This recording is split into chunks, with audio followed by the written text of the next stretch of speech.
There are three things one comes to notice in life atop the rustling waves. The first thing most notice is the movement. Through constant motion of plants growing, beasts sleeping, and insects crawling, the canopy of the Wildsea is never at rest. Even a ship at anchor will sway gently from side to side, moving with the rise and fall of the ironroot branches beneath its hull. The second thing is the sound. Leaf on leaf, branch on branch, the rattle and buzz of uncountable insects, the calls of birds and lemurs and sailors at the rail. Tree shanties are sung, hunting cries shouted, and ships' hearts roar deep within their hulls. Life makes noise, and the Wildsea is nothing if not full of life. The third thing, which should have been the first, is the danger. It's not that everything wants to kill you, it's that enough of it does that it makes no difference. This is a world where nature won, where it doesn't care what gets in its way. There are beasts that hunt ships, eager to feed on the scraps in their wake, or the wreckage they leave at the end of their usage. Insects build hives in timber and flesh, more than mindless in inscrutable ways. Even spirits hunt and are hunted in return, and a deeper presence beneath the layers of prey and predation, leviathans lurk and bide their time. Welcome to Fable Table, an actual play live stream focused on critical world building, collaborative storytelling, and finding the fun in games. Today, we are back after a very long hiatus with Season 3. We will be playing The Wildsea by Felix Isaacs this season. I am your Firefly, Nick Bowen. You can find me at twitch.tv/Apollo_Nick or at Fable Table on YouTube, where you are probably watching. Joining me for this 10-episode season, we have the lovely Shannon. You are muted, my love. Super muted, Shannon. I'm so muted. Everybody. Nice to see y'all. Yes. We also have Travis rejoining us. Hello, hello. Andy. Hi. And Brian. Hi, everybody. Great to be back. All right. As you're watching, if you like what you see here on the show and want to support the show, you can subscribe on Twitch, or better yet, donate on Ko-fi? I don't actually know how it's pronounced, but my bot should throw out a coffee link every now and then in the Twitch chat. Just mail us coffee. Yeah, just send us coffee beans. We would all of us appreciate that. Yes, please. If you were here for the pregame banter, we also like whiskey. So if you need to get in touch with one of us to send us whiskey, get in touch with me, and you can send it all to me. I'm sure it will all make it to the rest of these fine folk. All Don't you right. dare. I trust you, Nick. Yeah. I don't. All right. Well, I have some housekeeping for us to get through. And because this is such a short season, and our episodes are going to be relatively short too, I'm going to be doing my best to keep us on track in each of these episodes. So to introduce the game, there are some mechanics I want to go over before we dive in. And the first mechanic I want to go over is called tracks. Tracks are a lot like clocks from Blades in the Dark. They're a way of tracking progress on things. And we are going to be using a lovely Google Doc rather than Roll20 this season, except for the music and some rolls. But in one of our tabs here on the Notes tab, y'all, this is where we're going to be keeping track of tracks. Pun intended, I guess. And I've already created a track, and if we want, probably for the viewers at home, we can make the font bigger here, which is great. So I have created a 5-box track for us here. And I'm going to fade out our music so I can think more clearly. And our first track is to make characters and a ship. And you'll note that there are 5 boxes. Tracks in the game, when certain things happen, we will mark progress on tracks like this. Thank you, whoever checked that. And once a track is completely filled, something will happen for better or worse. And track progress can be made in lots of ways, but if y'all have a track and you're not really sure how to make progress, just ask and we can I can give you some hints. We can come up with some ways to do that. But their tracks just kind of represent a lot of different things along our adventure and journey. There are going to be open tracks, which are public, a lot like this one, where you know what the name is, you know that it exists, you know how long it is.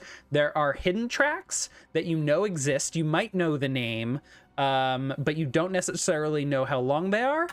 Those would be ones I might put in the notes section and label it as a track, so you know that that is in play. And it's definitely something I would announce. So like if there is a Leviathan that shows up, for example, I might create a hidden track that is like, deal with the Leviathan. And I'm not going to tell you how many steps it's going to take to address that. But once you do, the Leviathan will be killed or turned away or made your best friend, Shannon, or whatever you need. All I want. Exactly. And then there will be secret tracks, which are behind my screen in my notes, and you will have no knowledge of them. And that's that. Okay. Now, the core mechanic of the game is dice pools. We will be making dice rolls with D6. And if I go over here to the rules tab we have, we can even look at the action rolls help table we have here.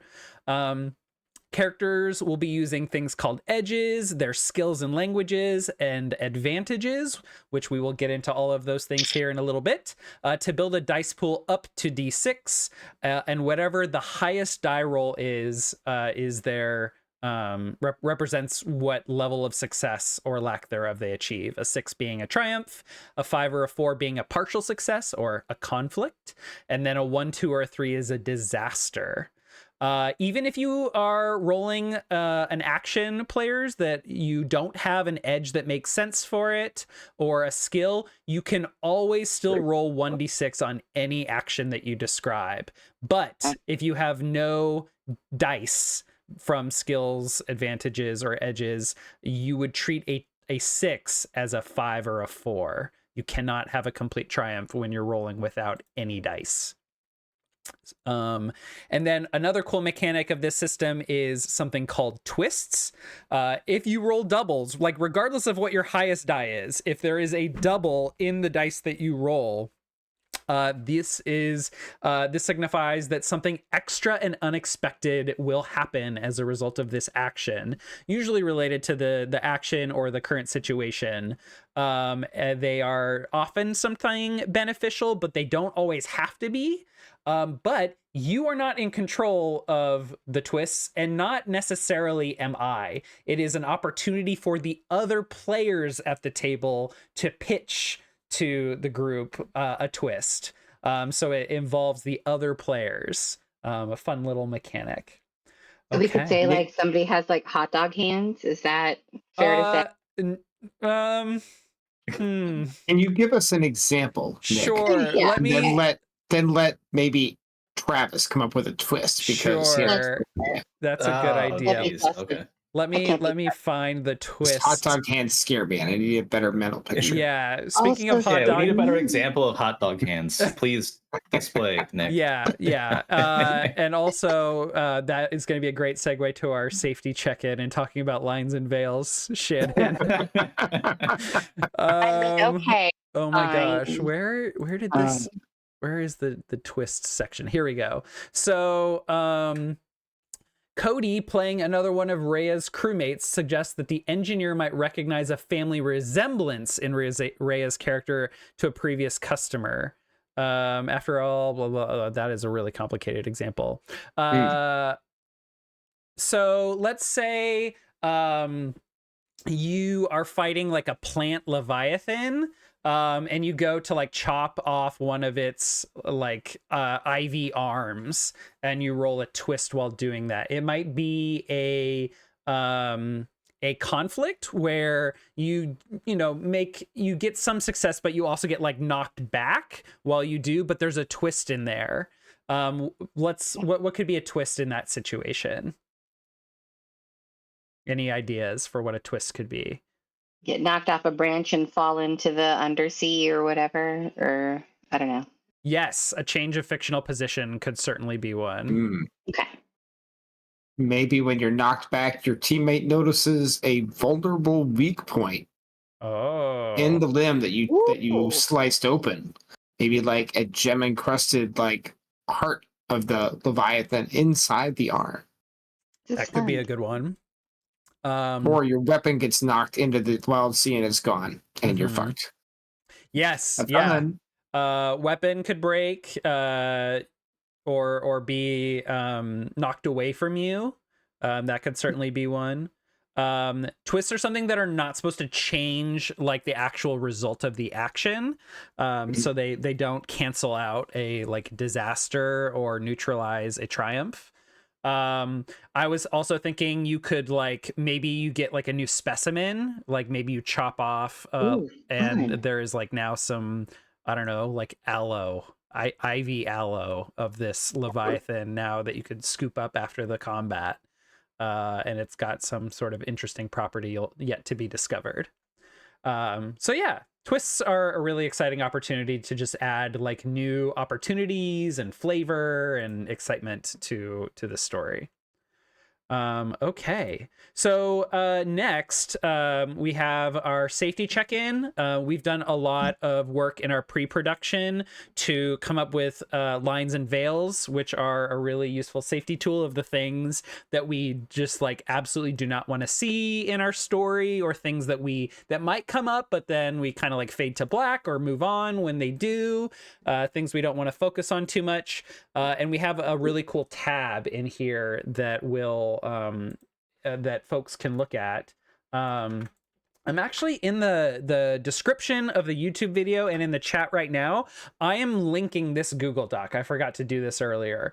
I want the public to be able to look at what we're doing, to be able to see our character sheets, to see the list of music. We have a lot of great music this season. All the attribution is in the music tab of this document. And we also have a lines and veils list here. A really, really cool list I found and added here. So this is our living document of the things that we don't want to view. So we won't be doing dental horror. We won't be doing harm to animal companions. We won't be doing homophobia or insects on or in people. And then we have a large number of veils as well that we're going to keep in mind. And then we also have a category for please ask, and we specifically noted mind control, and this actually brings up something kind of important in storytelling.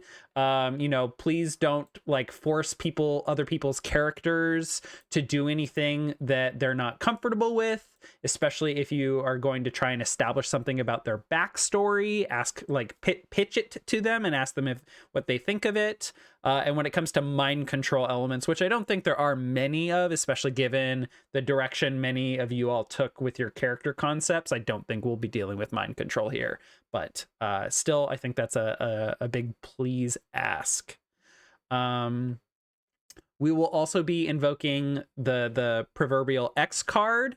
If at any point anyone is like, hey, this is making me uncomfortable and I don't like have time or energy or the words right now to say like, hey, can we please stop? Feel free to like DM me or just say like, hey, do you all mind if we move on? Or just say the word X card, like whatever you're comfortable with. The 5 of us agree that safety is our number one priority, above having fun even, and we should not be having fun or doing gimmicks at the expense of other people's comfort and safety. Yeah. So I guess I'll ask at this point, is there anything, any lines or veils anyone wants to add right now?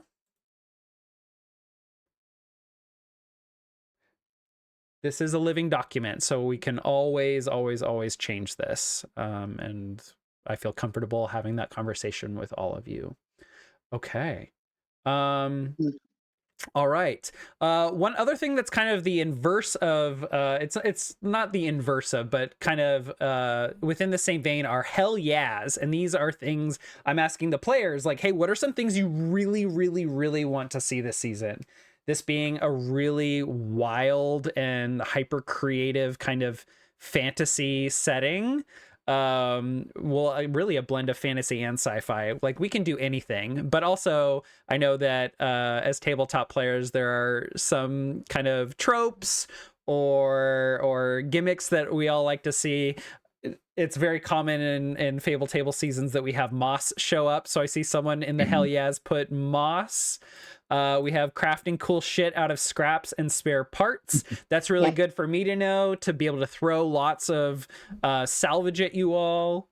Collecting stories from mountaintop island communities, specifically stories about their history. That is very useful for me to keep in mind as I plan our plot, which I have not done yet. And that is a big part of what character creation is going to help me do.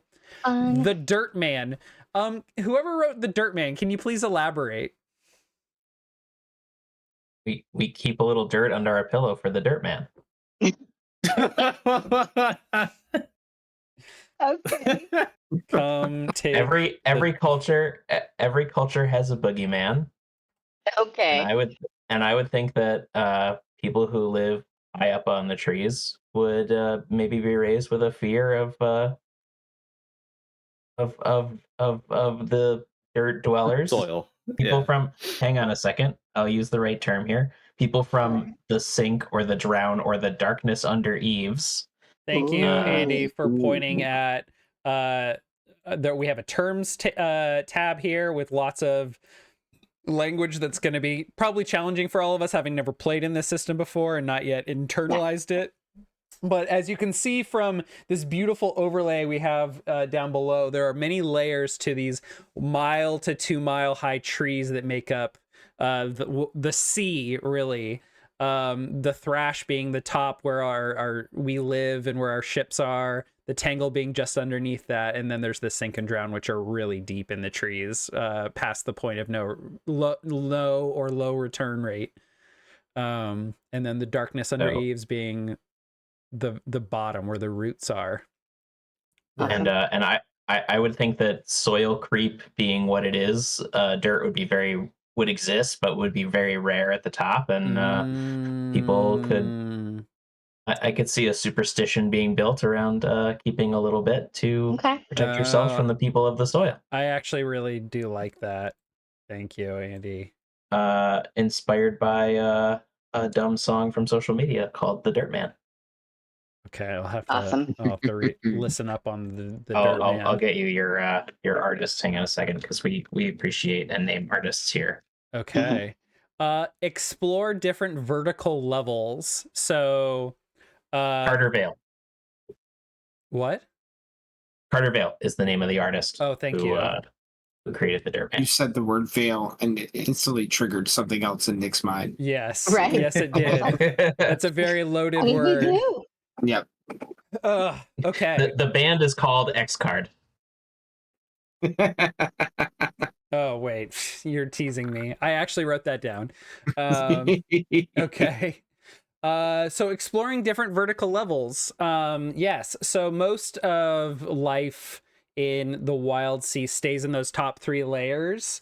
But then there is the bottom 3 layers, which are really scary and difficult to get out from. And then the skies, which I wasn't planning on being an element of our game. And then we're going to meet Travis's character, and it's going to be fun and cool and great. So we will definitely be exploring different vertical levels. Absolutely. All right. Living storms. Tell me more. I just think it's a really, really cool concept. I think this is one that I put in here like a month ago. Yeah, fair. I vaguely remember doing it, but like I've always been a fan of like the concept of elementals, and then the elemental of a storm just kind of fascinates me. Excellent. Okay, we can talk more about that. It's a specific type of Leviathan I saw in the book, so I was like, ooh. Oh, a living storm is? Yeah. Oh, Yeah. I've missed that one. I'll definitely check that out. Speaking of leviathans, a leviathan we can live on. Yes, there's actually art in the book of leviathans or leviathan-esque creatures that people live on. Good to know. Environmental and atmospheric challenges. Absolutely. This is a huge part of this setting and system. The fact that like the sea exists on trees that have a life of their own, and they can die and they grow and they move. And the environment definitely changes for better or worse. Absolutely. Any other hell yeahs people are feeling?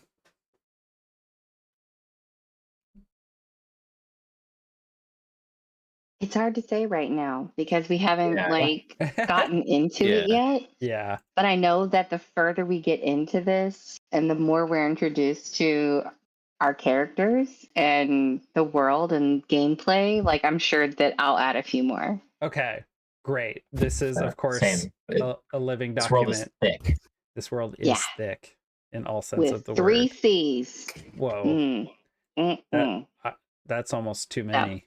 That's never enough. Okay. Well, so Felix Isaac Isaacs with an S. He actually really recommends that when groups are building their characters, it really helps to actually do your ship creation first. And that way, as people are coming up with their character concepts, or describing their character and how they fit in with the crew, there is an environment that we can picture them in, and like the specifics of the group and the crew. I mean, this will help us even like come up with the crew's identity in terms of like what they do, what their ship is capable of, and how they live in it, before we've even introduced our characters, so we have that context. And Brian has volunteered to walk us through that process. I have. Yeah, take it away, Brian. I don't know why, but I have.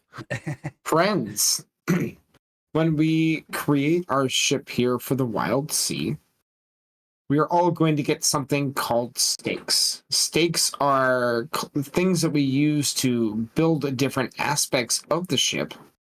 The way that the book has it set up for creation is we have 6 stakes to share as we create our ship, and then we have 3 personal ones to customize the ship for the way that we want to do it. The ship has a couple of basic stats as we go through what's going to go on. There's a couple of things that they're going to say. There's things for design. They're going to ask for like the size and the frame and how it moves across the Wildsea. There's fittings, which are just little like additions or motifs, which I'm going to get to in a minute, which is like styles of what you want your ship to do. Like we want to go haul cargo, or we want to go salvage scrap, or we want to go hunt monsters on the Wildsea. And then there's things called undercrew, where you have officers or gangs of people that work on the bottom sides of your ships, or just packs of animals, or even insects. There's even one cool thing called a Geist octopus, just a big octopus with a helmet on it that just lives at the bottom of your ship. It's kind of cool. I'm going to try to go over things quickly because this is like 20 pages in the book, and I have 7 full pages of detailed notes. So I'm going to be general, and then I'm going to start asking questions. And then from there, I think we'll use that as a way to lead into building our ship. All right, the ship has stats. It has 6 main stats. One is armor, how much damage it can take from things in the Wildsea. The second is seals, which is how tight your ship is held, what its ability to stop insects from getting in, as well as Krezerin. Is that how you pronounce it? Which is kind of like... I've been pronouncing it Krezerin. Okay. And it is a mutative biological component that basically fuels the rapid evolution and rapid growth of plant life in the Wildsea. And it is easy to come into contact with it by like engaging with plants, which also means it's in the food chain. And that is also why the fauna also evolve rapidly in this setting.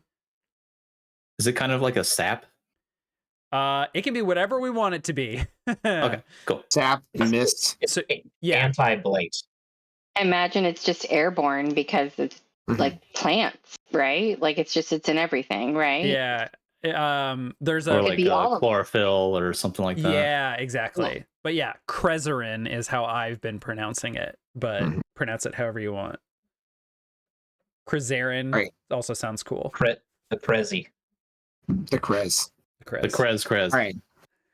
All right. So armor, steals. The third stat is speed, which is pretty self-explanatory. Saws, which is a cool stat. Remember that we're not on an ocean with our ship. We're on top of trees. And so the saws stat is what you use to have your ship actually move, whether it's a big chainsaw that cuts up the tree in front of you so you can go, or it's grappling hooks that fire out, grab trees, and pull you forward. That's kind of the stat of when you're trying to move through like thick undergrowth and trees. I'll also add that depending on your ship's fittings, saws can be used for ramming / cutting ships. Mm-hmm. Yeah. Stat number 5 is stealth. And stat number 6 is tilt, which is your ability to the flexibility and movement of your ship. If you go over top of trees and then you go down a large hill and then you flatten out and level out, you might roll against your tilt stat to see whether or not it breaks up your ship. Okay. We need to decide what we want to be doing here in the Wildsea. I know we haven't created our characters yet, but what kind of interesting things do we want to do with our ship as a crew? The next thing I'm going to go through, and I'm going to skip ahead of where it is in the book, I'm going to go to motifs. Motifs are kind of like generalistic things for what our ship does, and that will help us try to figure out a good way to start building what we want to do. So for all the players, we should be with our books open. This is, I think, going to be on 174. Can I get a thumbs up if everyone does have their PDFs open? Scrolling. Excellent. All right. Got it. Cool. Go for it, Brian. Yep. All right. The different motifs that they have in the book, and a good way to get our general idea of what we want to do with our ship are something such as transport, taking things from one location to another. Hauling, taking cargo from one location to another. Hunting, searching through for food or for plants or materials, or just hunting beasts out in the wild. Salvaging, finding old scrapped areas hidden in the Wildsea and then taking things out of them that are valuable. Pathfinding. Pathfinding is more, I think, just creating. Let's see here. Things that are just exploring new areas that you haven't seen before. Raiding, which are pretty much violence. Going and taking things from people who have them because you want them. Rescue, going and saving people who are getting raided by assholes like us. Or and then research, finding information from prior cultures and from prior areas. And finally, entertainment. A ship built to move around and be like a living theater. Hearing rolls, these are awesome. Okay, so in general, what kind of thing do we want to be doing? Do any of these, like as you're reading over them, excite anybody? Research? Salvaging for sure. And research, definitely. But I feel like those two can go hand in hand pretty well. Yeah, like I don't know, I guess I was excited about like a pirate kind of aspect to it, but like more of like the finding lost treasure kind of aspect personally. But I'm open. So I'm interested in like kind of like a merging of hunting, salvaging, and research. Like hunting, not from an aspect of, man, I want to collect a really nice fur skin of some like exotic thing, but more from an aspect of, I want to track and find one of these creatures, learn about it, and research the data we collect from it. And then I feel like salvaging can go hand in hand with, we have to salvage materials to make tools to do better research, so we can learn more things from the animals we're tracking / hunting. So each of these stakes lists like specific benefits that the motif confers.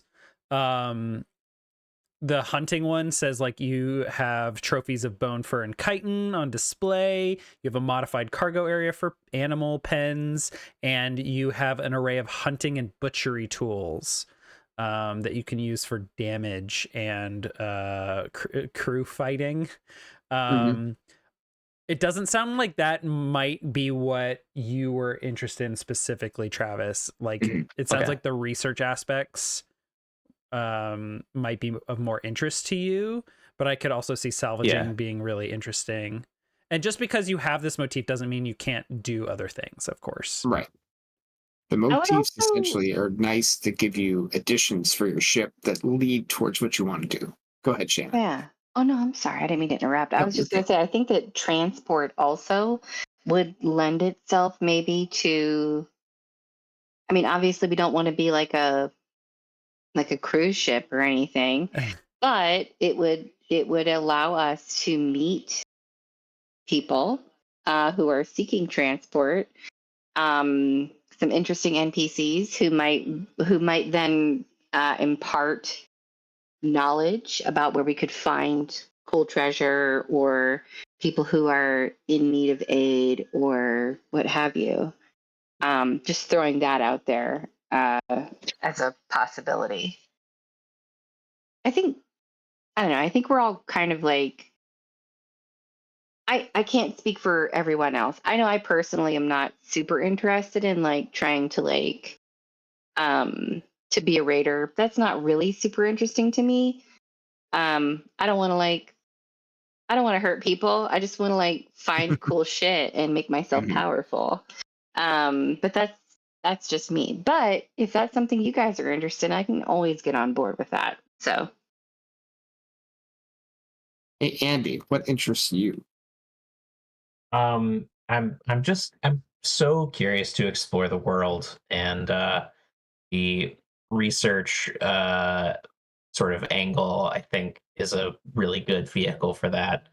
There's space for a lot of different points of view on that. And a lot of different arcs can fit into that umbrella, and a ship that is sort of like optimized to just travel and maybe not be the most luxurious, but a survivable junker could that could make the journey feels like the trip that would embrace a lot of that. Good. Yeah. So from what I'm hearing, it seems like we want to have a ship geared towards research and a little bit of exploration to be able to find cool stuff in the world, take it out, and study it. I think that sounds great. Out of our 6 stats, what seems really important to us? I don't think stealth seems very important to us if we're doing a research vessel, right? that's fair. So maybe I think. Although I can see an argument for like being able to research and observe unobserved fauna. The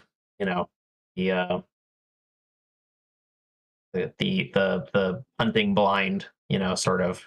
Yeah. For observation. So like we're explorers who are maybe open to finding treasure and meeting people and salvage and things like that, but we're not conquerors. We're not. Does that feel more in line with what I mean? Like obviously, like when we find cool things, we like want to explore it. We're explorers. Less so than, but it's also important to note that explorers also have a tendency to be eaten in situations they are unprepared for. So, I do think that Good to be able to hide. So I think that maybe stealth is important, to a degree. Yeah, I agree that stealth is probably not the highest, definitely not the highest, but it would be really useful for observing like fauna and trying to like learn more about the environment without scaring things away from us, without impacting the natural order sort of approach. Tilt, if we're doing like exploration, trying to learn more things about the area, travel uncharted areas just for the sake of that, like let's try to find and discover something new. Right. I feel like that's probably important. Yeah. Kind of like maneuverability. Yeah. Yes. Yeah, exactly. I agree. Am I jumping ahead of myself if I add research motif? I don't think so. Okay. No, I don't think so. There we go. I was going to go back, now that we have a general idea of kind of what we want to do, I wanted to go back to the beginning now, go through the required things that we have to have, and let's try to make decisions with our 6 stakes that we have as a group together, and then we can then do some more individualized things as we look over other pages. And to clarify, so that's 6 plus 3 per player for a total of 18 stakes that you will have at your disposal. Yep. Okay. All right. Required items. The first thing we need to determine is what size ship we're going to have. There are 4 different sizes. Nano, which is for a single sailor. Small, which is like 2 to 4 people. Cramped, but serviceable. Standard, which holds like 5 to 10 people and is the majority of the ship, or large, which can crew 10 to 20 people with other additional designs and fittings. There are some stat boosts and upgrades to each. What sounds good for us? Personally, I would say like standard. Only because like if we're too small, we might be gobbled up. If we're too large, that also makes us a target. Yeah. But given that there's a couple of hell yeahs involved with engaging with Leviathan. That's true. Yep. But standard also, since our party is somewhat small. I mean, so let me ask this also. I didn't quite, this is just me backtracking. Like with our crew, are we the crew or do we have NPC crew? That is a part of this process. It is part of the process. The 4 of us are the crew. We're kind of in charge, but we can add NPC crew with us for some of our stakes. And standard size is like up to 10, you would say? It's 5 to 10. To me, I think standard sounds perfect for what we want. Okay. Yeah, I imagine it'd be harder to be large and somewhat stealth. Yeah.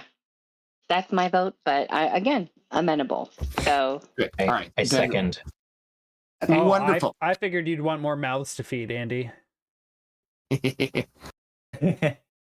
Oh, he's backpedaling now. Wait, you're letting the cat out of the bag. I thought we were being sneaky about having done our character creation. I'm not talking about you, Andy. I'm not talking about your character. Yeah. Anyway, using 1 stake to give us a standard size for our group gives us +1 armor. So we're sitting at 1 rating for armor. Moving to the next thing is the frame. The frame is the type of just general structure of our ship.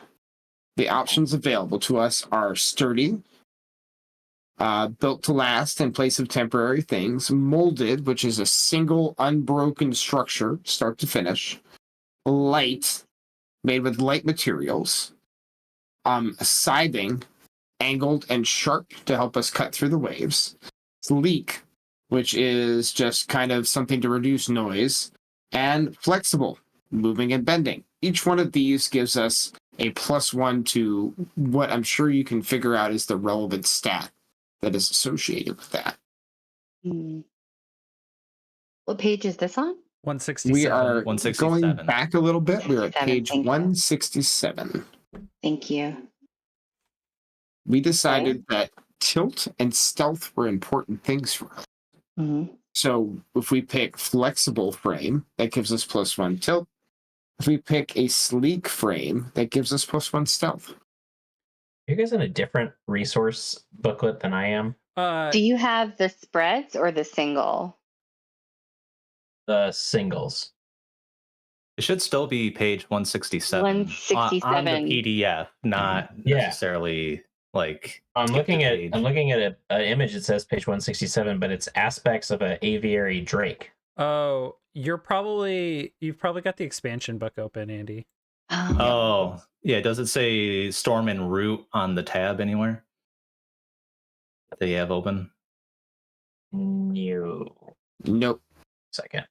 Huh. Should be Wildsea 1.1 singles.pdf. You'll have to scroll up in the resources to find it. Okay. Yeah, I opened the extended. Cool. I blame Travis. He wants some more cool shit. Dare you, Travis? Come on, man. Okay, so let me think about this. So obviously all of these are a boon. It's really hard to choose. If I had to pick one, I would say flexible for myself personally, just because I imagine that if a flexible frame were to like if it can like bend and move, would that also be a part of like if we were in combat?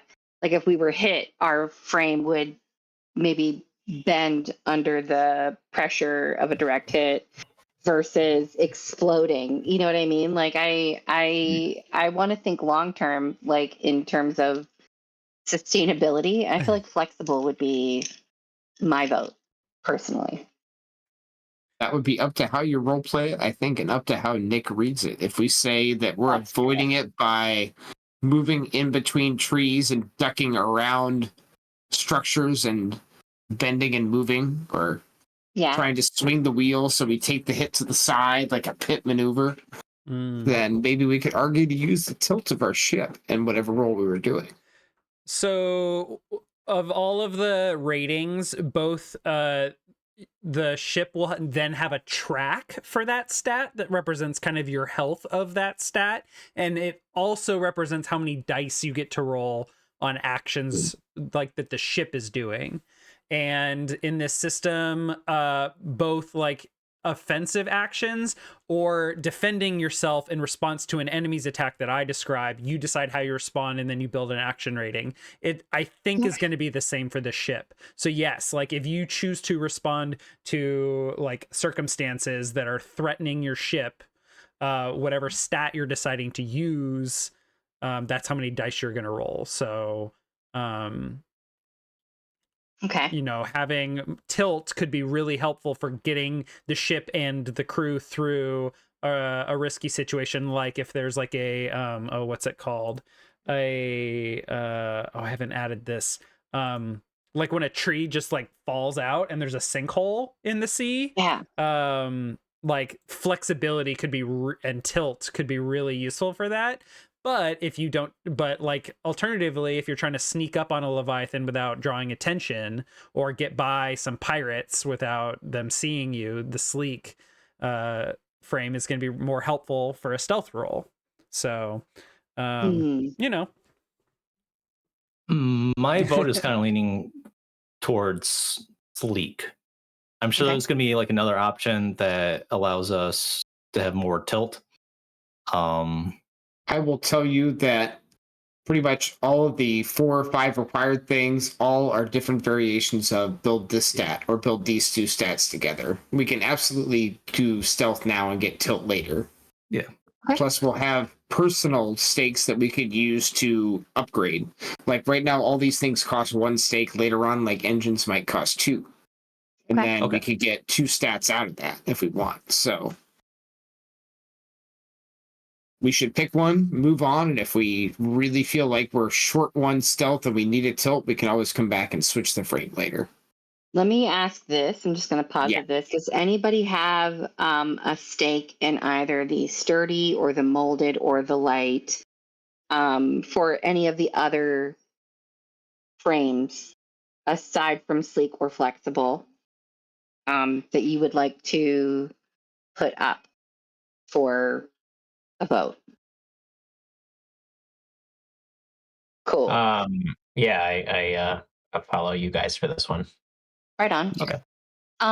If there's always an opportunity to get more tilt later, and sleek would probably be better for like research purposes or to get us out of whatever, and tilt be available to like get more tilt later on, then I'll throw my vote to sleek as well. I say sleek it is. Right and let's move forward. Next up is our hull. Patchwork hull, pristine hull, many different things that we can do. We want to roll to page 169. And this gives us a ton of different options. And this one, I think more than me trying to describe them, I think we should read across one and find one that sounds cool to us. Okay. Floraflage. Can you explain what that is, Andy? Floraflage is on the set of unique hulls, which are a set of hulls that come with their own special rules, not always for the better. Remember to add these rules and notes to your ship sheet, and if you choose any of those options. Floraflage, a hull of living vegetation grown purposefully around your frame, blends easily into the seascape. +2 stealth, -1 armor. Floraflage ship at rest is almost impossible to detect. Increase impact when using stealth while motionless. Ooh, so if we're sitting and observing something, I will say part of my interest in that is like purely aesthetic, because I just love. And that's an important thing to vote on too. Like, we're also imagining what our ship's going to look like. Yeah. I will add that that term impact is actually a mechanical term. It means that when you're filling a track, increase the number of boxes you fill by 1. Oh. So it doesn't mean like get extra dice. That would be like gain advantage is what that term means. But impact is like the boxes on it. I was kind of looking at chitinous, thinking that might be neat. It also gives us +1 in speed. Not good for stealth. I know maybe we're looking for more stealth. We should have a well-rounded ship. I don't think we need to like. I would agree. Buff stealth this whole time. So I did skip ahead, and there is something that is like pretty cool in the unique engines that I think would appeal to you, Shannon. Mm-hmm. Okay. I also like Ghost Oak. Ghost Oak. That sounds cool. Yeah, Hail is death, remarkably flexible, rarely found growing outside the lightless depths. +1 armor, +1 tilt. That seems pretty good. Oh, there it is. Yeah, I'll throw my vote to Ghost Oak also. That looks awesome.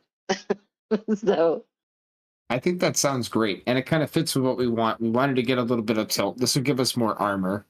Yeah, we already have a little bit of stealth, and then we can pick an engine that's fun and then play around with the rest. Yeah. Okay. It looks like Ghost Oak is what we're going with, Nick. Excellent. That one is going to cost us 2 stakes, friends, but that's okay because we're getting 2 stats out of it. Cool. All right. All right, moving forward, Bite. Bite is what we use to draw our way through the Wildsea. There's many different things that are on there. different descriptions, such as one that's crawler, large finger-like mechanism spread out in front of the ship, allowing it to move through the waves, kind of like crawling our way through. Or there's other stuff on the next page that is like voltaic runners, where you're essentially like using lightning to push yourself forward. I would say look over these. Let's find the one that looks fun. All of these will give us a stat, and it will tell us what kind of close quarters damage we'll do if we use our bite to attack something. Such as if we have a chainsaw in the front of the ship, we decide to ram into a beast or a leviathan. We would then use that chainsaw to do serrated damage, which is the saw prow, the first one on there. As you look through, let's also remember that we have now used 4 stakes out of our 6 common ones to get our size, our frame, our holes, and we're still planning on doing probably a motif for research, which would cost us 2 more. So we're running out of common stakes, and we'll have to start spending our personal ones if we do anything that's more than 1 stake. Last thing I'll say and is we each get 3, right? We each get 3 individual. And my opinion is we can essentially spend 10 on the ship and 2 individual on each other. And I'll throw an extra one into the common. And then we'll probably have more to do stuff. There's also something called sails on there that don't require an engine, but they have conditions for when you could use them. Yes. When you have favorable winds, typically. Mm-hmm. I will add that you can pick multiple holes and bites. So if someone like was really passionate about the floraflage, you could spend your personal stakes on that. Awesome. Awesome. I mean, the voltaic runner sounds the coolest.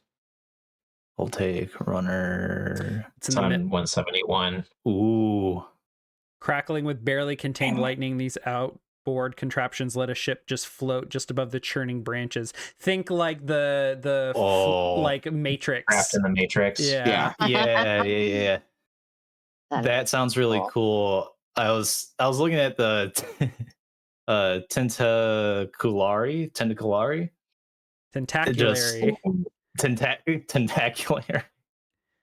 Tendrils or tentacles attached to the hull. Yeah, the ship's just got a whole bunch of tentacles. I don't That's hate hilarious that. to me. I love that. Moves across the waves. As a reader of romance, I'm a fan of tentacles already. So yeah, an unsettling alien motion. Whoa. But I am a sucker for like lightning and crackling energy too. Pretty fucking cool. You just have to be ready for every time we dock Shannon saying the tentacles sensuously wrap themselves around the mooring branch. And oh, that's so good. As tentacles are wont to do. So, you know, how can they do anything all right. unsensually? So sexy tentacle ship. Yeah, I'm into that. Do you have tentacles and voltaic runners so that these are like alien limbs that are just generating electricity and just waving in the air? Hey, that sounds badass, but that's a lot of stakes. It is. A percentage of the suction cups on the tentacles are just holding on to voltaic runners that are just like. Well, and then I want to look also at the unique bites. Yeah. Oh yeah, I didn't even look at those. I didn't. Beast Reigns. Mm-hmm. Pretty cool. Giant centipedes are a solid choice. So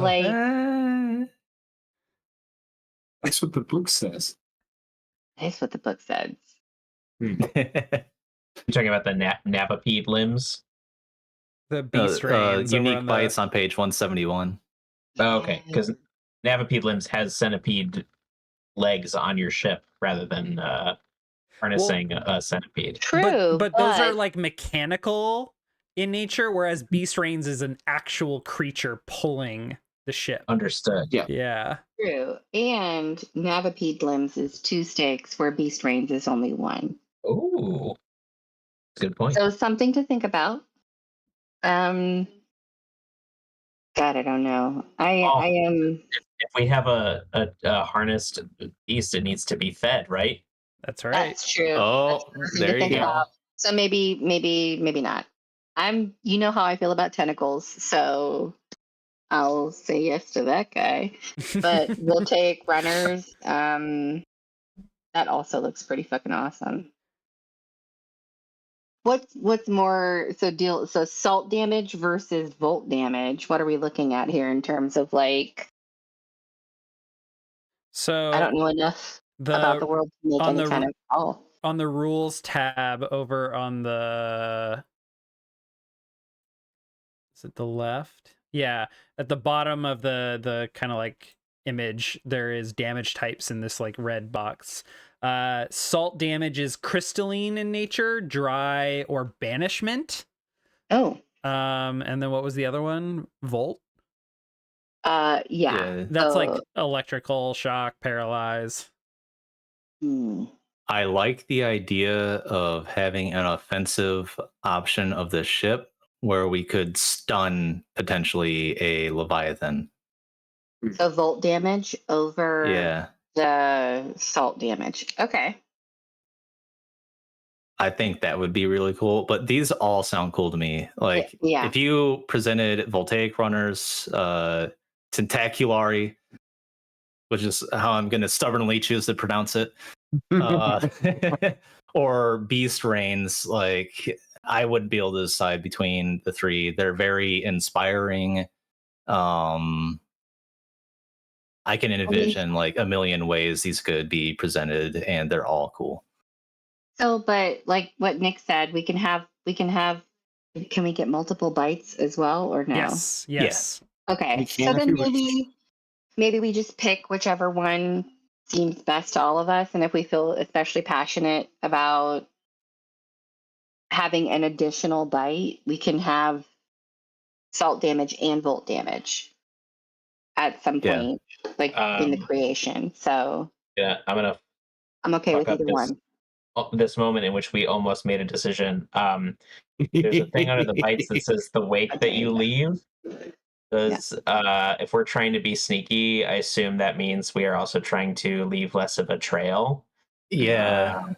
Does the vault thing like leave burned plants literally in like a scorched line behind us? Yes, possibly, but also there's Krezerin, and the plants are going to be taken over or grow back. Survival of the fittest, baby. Okay, never mind. I remove my objection. Okay, so you want to just Lightning, like it does take a little bit of time between. So, like if we're chased by other people, I think it would be harder to do if we're leaving scorched stuff behind us. That takes time to like an hour or something like that to regrow. Okay. So, how did you call it? Tentaculari? Yeah. What'd you say? Tentaculari. Yeah. So, okay. Seems that's the way we're leaning. Tentaculari. Tentaculari. Yeah. All right. Tentacles. And just to also satisfy Andy's fantasy of the need to feed another creature, this is a living cluster of tendrils. That to me speaks living tissue needs to be fueled somehow. Sure does. You can just feed the ship itself. It has to have a central host somewhere on the ship. Yeah. It originates from. Does this like say? in the belly? Oh, interesting. Okay. This I need to update the stakes that this I like the eldritch horror that right next to our like coal-fired regular engine, there's just like a beaked octopus mouth that's just like I'm picturing like the tentacles are like outward, but the beak is inward. So you like go down the stairs in the ship and you just like shovel food like into the gaping beak. I'm super into this. I think this is awesome. All right, so terrifying octopus ship. And also animal friend, and like... made of ghost wood. Excellent. All right, moving on, we have one more required aspect of our ship, and then we get to go to the full customization aspect, and that is an engine. Right. It's essentially used for stats, and we have to figure out whether Nick is going to make us figure out how to fuel it, or if we're going to hand wave that for our mini session here. I'm not going to make us track fuel, but I reserve the right to. Oh no! In that battle, our fuel got taken out, and it all went into the sea. Yeah. We have to find a new source or do something. All right. There are tons of different things that have different roleplay aspects. Go ahead and read through page 173. Also, please bear in mind we have spent 2 stakes on holes and bite. So if we're going to do a motif for research, we'll have spent 8 stakes on the ship already, which means we have like 2 left for common things and then 2 each for individual things. 2 words. Leviathan heart. I was just looking at that. That looks so freaking cool. Still beating reflexively. As an update, as we're looking through these, right now our ship has 1 rating in stealth, 2 ratings in armor, and 3 in tilt. 0 in speed, 0 in seals, 0 in saws. Yeah, we probably do want to round out a little bit. Leviathan heart would give us another tilt that we're pretty good on tilt. So say again what our stats are? I'm sorry. You should have at this point 1 stealth, 2 armor, and 3 tilt. Oh yeah, this spreadsheet. I've been adding stuff to 2 stealth, 2 tilt, no, and 2. this is incorrect. I need to change some of the background stats that the spreadsheet has built into it. I'm going to fix that right now. Okay, so no are my numbers? No speed. I think your numbers are correct. Okay. We have no seals, no speed, no saws. Yeah. Looking at this, we're going to end up with a couple stats that are either 0 or 1. It's going to happen. 1 might be enough, unless we choose to spend all of our stakes on stats and not other cool shit, which I don't want to do because the cool shit's too fun. It is fun. I would recommend that we pick a 1 stake engine, or if we pick a 2 stake engine, we do it to help us round out our ship. So like a ceramic batteries that has both saws and seals. And powered by electricity, which we generate on our ship already. That is kind of fitting, Shannon. Okay. But it's fueled with lightning strikes, so if Nick takes us out, we're going to have to find a living storm. Oh, geez. What a shame. We're looking for that anyway. Oh, no. Whoops. Okay. Let me look at this real quick. The magic of the tamed hive is just so charming to me. Especially, not only is it fueled by stolen flowers, but every once in a while we can harvest honey from it. That feels really good to me, honestly. So we get 1 speed, 1 seal, and we get we have a bee engine, right next to our Eldritch Horror mouth. Yeah. I love this ship. It basically feeds itself. Yep. Wait. I don't know. I'm into the Eldritch Horror eats the honey. Brian, what are the stats that you have? I have given us 1 armor from standard. Yep. I've given us 1 stealth from sleek. Oh, you all took sleek. Okay, whoops. Let me change that. Okay. I think the Ghost Oak gave us, I believe, 1 armor and 1 tilt. 1 armor and 1 tilt. And then Tentaculari gave us 2 tilt. Which looks to be exactly what you have on your sheet. Yeah, now it's correct. So 2 armor, 1 stealth, 3 tilt? Yep. Cool. So the tamed hive would give us 1 speed, 1 seal. And we get honey from it. Mm-hmm. Once per journey, which, I don't know. That seems pretty cool to me. I just like the idea of having an Eldritch Horror mouth fueled right next to a bee engine on our ship. Yeah, maybe we feed the honey to the eldritch horror. Maybe it has a Mhm. sweet tooth. I don't Sustaining. know. Free energy. Yeah. This ship stat matrix is like confusing me. Oh boy. Which I was looking at Um, that when you were talking about the stats because I was scrolled to the left and all I saw was the first line. I thought those were the stats. So I was like, 1 armor, 1 stealth, 1 tilt. That's not right. no.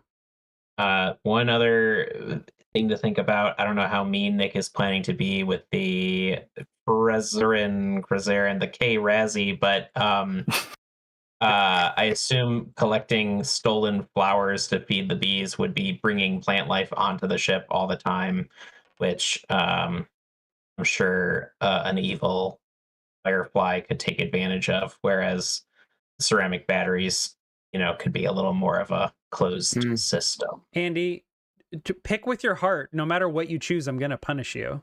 That's true. Plus, True. Nick is Some of very us may cruel. have We all Ceramic is understand. brittle sometimes, Some of us Well, may have good characters point. that are really good at collecting specimens out of the Wildsea too. You never know. Might be something we do anyways. All right. If I vote with my vote is heart, Team Tide. same. My vote is also Tamed Hive. Tamed Hive. Travis, you good? I'm good with Tamed that. Hive it Good. is. Nice. Ease. For 2 more stakes, giving us 1 point in speed, 1 point in seals. The only thing we have nothing in is saws at the moment. That's not terrible. All right, friends. Now we get on to the fun customizable stuff. The next section on page 174 and 5 is the motifs. We've already kind of decided that we want to go for a research motif, which gives us a higher level of general technology on show than average, which with our volt drive, no, we didn't choose that, right? Never mind. Anyway, higher level of general technology on average, a library for recording new findings and delving into secrets and lore, and a snapograph arrangement, complex deck-mounted photography system for catching images of the waves and printing them on light-sensitive paper. Do we want to add this research motif? Or do I'm we... for it. Yes. I'm rethinking it. Mm-hmm. Only in favor of salvaging. Okay, let's read through salvaging then. Salvaging gives us a scratched and dented appearance, a modified cargo area with workbenches and tools for disassembly, and a grappling crane built into the ship's structure for attaching to large wreckage, allowing it to be hauled onto the deck or towed behind the ship. Which might be nice if we are trying to, so in the name of research, I know that nothing's going to be as good as having the research motif, but like if we're trying to, I don't know, study things, would it be nice to be able to capture some things? Or maybe Those could not. also be aspects that we bring in as well. That's true. Yeah, there's additions and rooms on the next page that we'll get into after the motif. But we can always, after we look at if we decide on research now and look at the other stuff and what we each want to contribute to with our 2 points, if we have to come back and change something, we can always do Right that. on. Cool. I'm fine with research then. So right now we're going to add the motif of research to our ship, which I think Nick has already added in. And then we get to the really, really fun stuff and individualized things. Additions. There are generalized additions that we can add to our ship. There are rooms that we can add to our ship. And then we can also add weapons, crew members, officers, bats, which are animals, and insects. I did a little bit of looking at what the bonuses are for all of these things, and I'm going to read through those now to give us a general idea. And this is the point where we should be using our personal stakes to add things in that we really want. The additions give us bonuses, things like a way to anchor to something, a way to light up our ship, a way to signal other ships, a a way to defend our ship or kill insects that try to invade it. There are special things, such as adding extra items, having something that can fly above the waves, fresh water, things that create us batteries as we go. And then there are ways for these things to add items every time we either dock in port or anytime we finish a journey, such as specimens, salvage, whispers, or charts. Those are the main things that are added by additions, and for the most part, the gangs and the pack. Okay. We decided that we are more of a research vessel. I don't know if we're going to want to have deckside weapons. Outriders, yeah. Outriders are individual ships. I did not really look at Outriders that much because I don't know if we want to deal with Outriders are kind of like a Star Trek shuttle. You can use it to venture off the ship to go somewhere else. Right. And it's also incredibly complicated. So I did not read through that. If we want to read through it, we can. But I don't know if in a 10-episode season we're going to deal with having wow, there's way more than I anticipated. Yeah, I probably should have encouraged us to look at these in advance. Yeah. Well, right off the bat, I would say that freshwater feels like an important addition, but it is 2 stakes. Mm-hmm. But I'm also looking at fruiting tree, which might benefit our engine, right?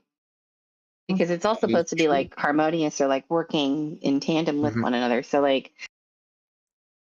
this is hard.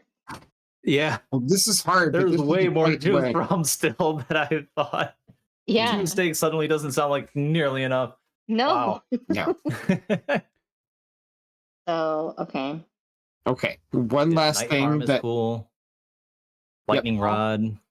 Yeah. As you read through, I'll go through my last little spiel and then we can all pick what we want. The rooms section is an important one that everybody should read through. I agree. Because the basic layout of our ship is we have a pilot's cabin, a main deck up top, crew quarters, an engine room, and a cargo bay.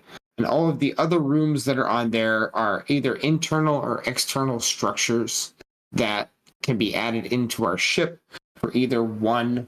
Looks like all of the rooms actually are 1 stake.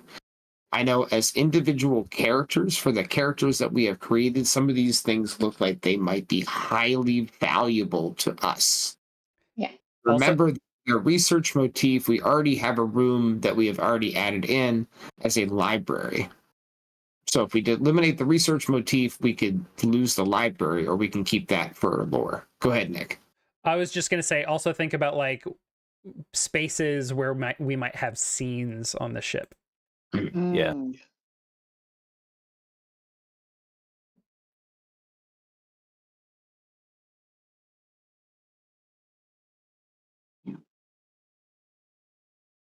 I would say, in the interest of the research observation piece, a lens room seems like a good place that could also be a good setting for some planning conversations.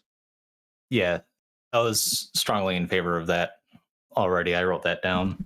Okay. Lens room. A room of telescopes and ocular magnifiers offering a commanding view, a good interior alternative to an observation platform. That's interesting in that it's interior, so you are separated. There's going to be glass separating you all from what's out there. That's interesting thematically.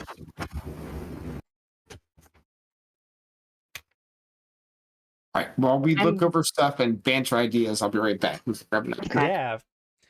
I'm in favor of a lens room as well. I would also like to throw a medical bay in, because I imagine that some of us will get fucked up along the way. Fair. That might be important. Or a galley. but Oh, yeah. I feel like that's kind of needed for a lot of things that we want to engage in. correct. We gotta have like a chill spot, a chill Yeah. meeting spot, like for sure. So a galley for sure. Remember, we're into personal stakes, guys. We've used all of our common ones for the ship. How many personal stakes do we get? 3 we normally each. get 3. We've spent a couple to add in some of our double stake engine holes and like if we keep the research motif, we have now spent 10 of the 18 we have, leaving us 2 each. Okay.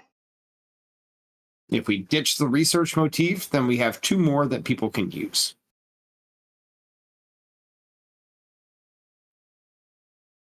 I want 1 of each. We're thinking of a lens room. That means we lose the library and in favor, like ditching research just because we could get a lens room. We lose a library. We lose the higher level of general technology on show than average. Mm-hmm. We lose the snapograph arrangement, the photography. I'm not a fan of the idea of losing those 3 things. Personally, I think as a research, I'm gonna go ahead and step in here. Yeah, go ahead. You all can have 2 more stakes once you have finished. However, what you spend those stakes on are broken in some way. Ooh. Oh, I like that. Interesting. Okay. I'm happy to use one of my personal ones for the lens room. I think that's going to be valuable to us for the kind of things we want to do. How many stakes is that one? So you just reminded me of something, Nick. Something that I felt like I needed to add to the hell yes, but I forgot to. Go for it. Just throw it in there. I did. I'm going to use my 2 personal stakes for a cargo crane, which it's a sturdy crane for loading and unloading cargo capable of carrying extremely heavy objects without overbalancing the ship. I think that is hella important. And I'm also going to throw in my second stake for the fruiting tree because I feel that that's going to be important for our engine. Those are my 2. Word. You said fruiting tree? Correct. And crane? Yes. Ancient tree rooted into your deck. I like how our ship is essentially living in like 7 different ways. Yeah.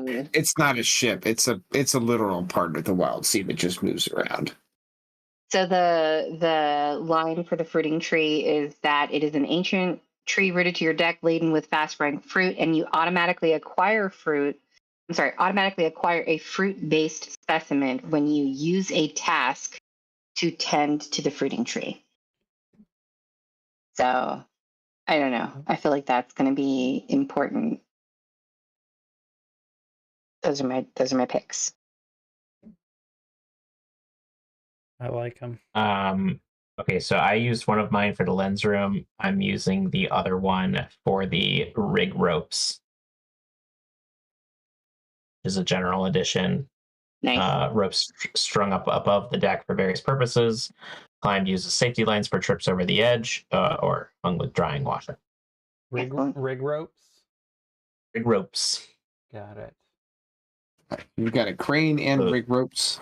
Let's be real. Don't we all want to like Mission Impossible into the tree canopy? Like obviously. Yeah. So rig ropes. Trying to find them on this list. Can we also add anchor system because it's free, or is that automatically included? Or is that something that we have to call out specifically? It says free, then we can add it. Please. Yeah. It's a way for us to anchor to docks and ports. Yes. I think almost every ship comes with this as standard. Yeah. Okay. Cool. Yeah. I want to make sure. Of course, Nick, anything I say, I'm like, of course you can add this. Feel free to veto it. No, I think it makes perfect sense that you have an anchor, unless that's the thing you want to be broken. No. No, stop. All right, so you're saying we get 2 extras, but they're broken. Got it. Is the rig rope's lengths of chain, or is that rope strung up? Something got offset on all of the like back end options, and Rope strung up. Above the deck, for various purposes, often climbed. Yeah. What's this? Delete that cell and shift everything up. Oh. All right, so that gives us a way to anchor our ship. We don't have anything to light up our ship, but my character has a signal flare that I can use if we need light desperately. Okay. Seems like we have a lot. We're gathering specimens at least once per journey with our fruiting tree, which is good. We have a crane to help get us some salvage. Mm-hmm. I don't think we need to worry about charts because I think my character is going to generate them pretty easily. And we're kind of moving away from whispers, I think, which is the other consumable item, unless anybody feels like they super want to. And that's kind of work with Nick on that. Yeah.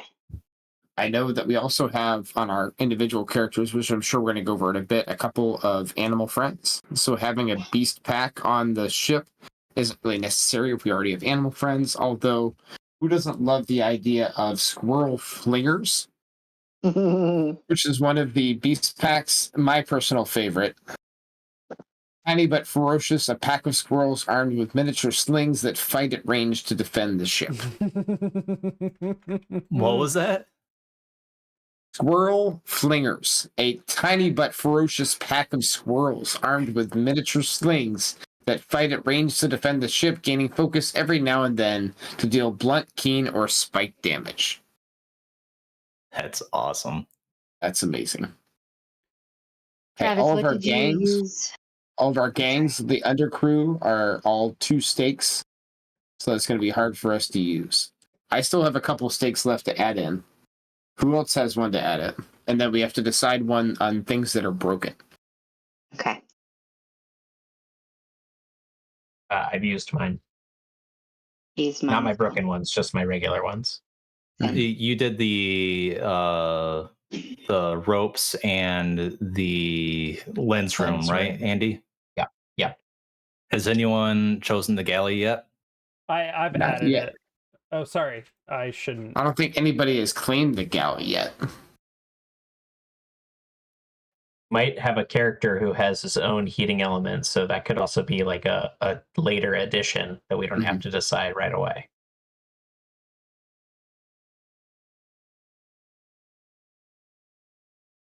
Like, you just barbecue I on the assumed deck. you needed it, so that's why I just auto-selected it. I'll get rid of that. Well, it's still Just in case. I mean, I'm sure it's useful, but in case you're on the fence for it. We have the batteries, right? That's one of the things that we chose. Ceramic batteries, volt storing. No, do we have batteries? You went with the hive. The hive. Oh, went with right, the right, the hive. hive. That's what it was. My apologies. No, it's cool. There's a lot going on. Okay. Oh yeah, and we can like choose additional bytes or sales or whatever. Right. Oh my god, there's so much to choose. Yeah. Analysis it's so hard. paralysis.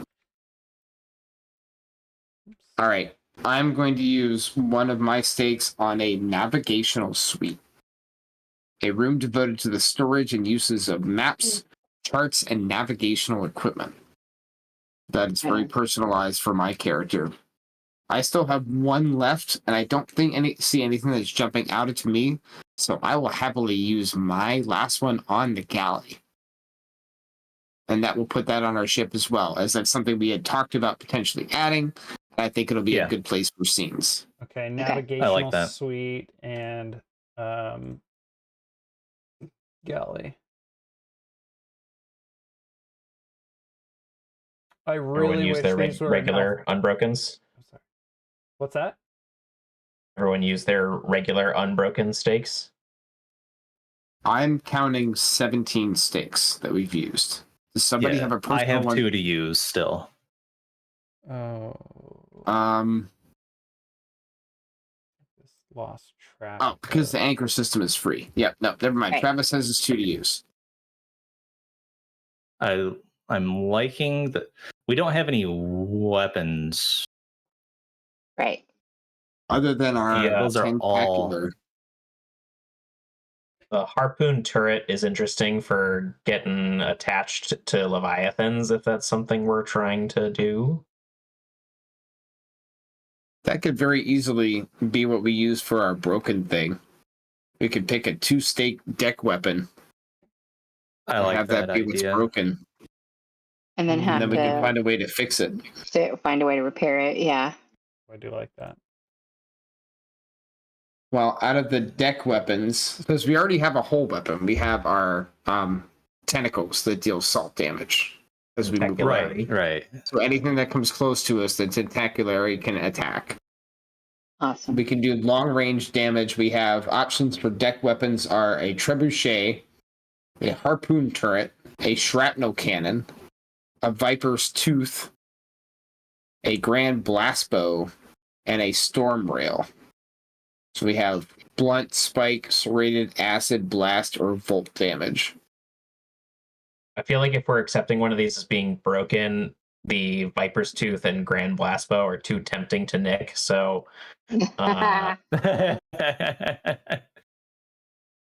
I like the harpoon turret as the broken thing. It's multi-use, right? It's not just a weapon. It can be traversal in a pinch or something. We can draw things to us. We already have rig ropes. We can tie a rope to the harpoon and use it to help pull us out of a sinkhole or something like that, right? Love It's it. different Right. type of damage also than the types that we already have available to us. So I don't know if that should be. I mean, right now we have salt damage from the tentaculary, and that's it. Right. So spike damage seems like it would be a good one to have. Nice. Do we want to use that for our broken item then? I think so. I love it. Which Nick, one? put us down for a broken harpoon turret. Excellent. The things that are standing out to me as things I like the ideas of and can't decide on: observation platform, tethered kite sail, signal flares. I don't know. We haven't really considered interaction with other crews passively or aggressively. That's Can I throw something out there? We already have a lens room. Do we need an observation room and a lens room? Right. Also, my character's main weapon is a flare gun. Oh, right. You took observation room, right? And your what? So signal flares might be useful for signaling, but I do have a flare gun. So if we needed to use it for just light, I already have that. Okay. If that impacts your decision, it doesn't have to. I would like to tethered kite use. sail is interesting. What was that?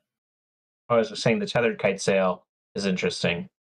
Yeah, I think I would like to use one of my stakes for the tethered kite sail, and the other stake for the signal flares. Flare gun is great for you just blast in the air and everyone knows universally flare gun means someone's in distress, needs help, go there to help them out. But signal flares allows a little bit more intricate communication, different colors and different things, and there is a language revolving around communication using those kinds of methods. So, and I have some points to that. One that I think Shadow and I both have. Yep. So awesome. I love that idea. I think that rounds out our ship, Nick. Okay. Yeah. So let me go through this because I might have missed something. I'm almost certain I did. So we have, besides all the required design elements, the additional ones are research motif, galley, lens room, cargo crane, fruiting tree, rig ropes, anchor system, which is given, navigational suite, a broken harpoon turret, which I'm going to make red and strike through, observation platform, signal flares, and something kite. Tethered kite sail. Tethered kites. I think didn't we determine the observation platform was redundant to the lens room? Right. It was something I was entertaining. Okay. Don't need it. We are getting rid of the observation platform then. Great. Right. Yes. Okay.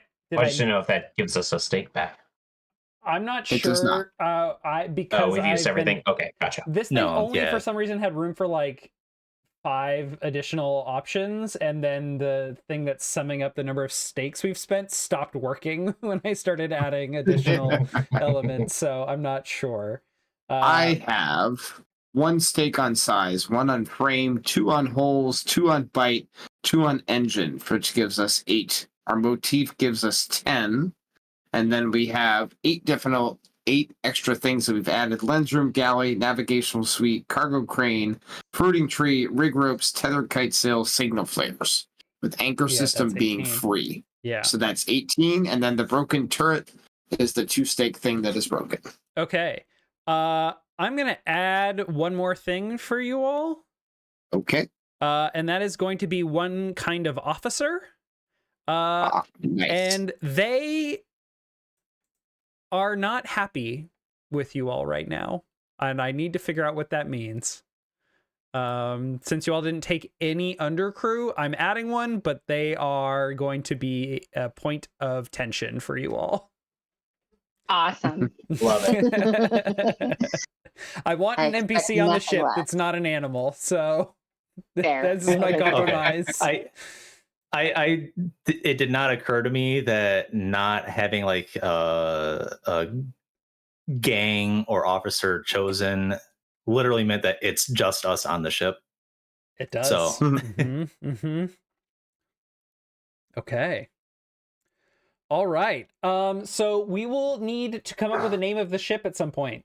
If anyone has a passionate idea right now, like, go for it. Otherwise, we can come up with it during episode 1. But we will. All of mine are farcical. Don't listen to anything I say. That's all I'm going to say. I heard can't be trusted. Minor farcical, and I thought that that's the name you were pitching. That would be cool. No, they're the all farcical like minor, or the they're all like farcical Christina something. Honeycrotch. That's like all of my names are some variant of that. Jesus. Tits McGee. So don't listen to me. Somebody else should be responsible. I can't be trusted. I know me. I know who I am. So. Okay. Well, we'll come back to that when we might have better ideas than Honey Crotch Tits McGee. Thank you. Buddy Boat Face. That's a good one. All right, let's move on to introducing our characters. I would like us to not dive terribly deep into like the numbers that you picked for all of your skills. Just like high level, like what's your bloodline, origin, post, what is their jam, what do they like to do, what are some of the skills that they're really good at and going to be important, kind of the high level pitch, and maybe 1 or 2 of your aspects that you think are really important. We will get into those at a later date, but I also want to know, what are their pronouns, what do they look like, and I will have some follow-up questions. Who would like to go first?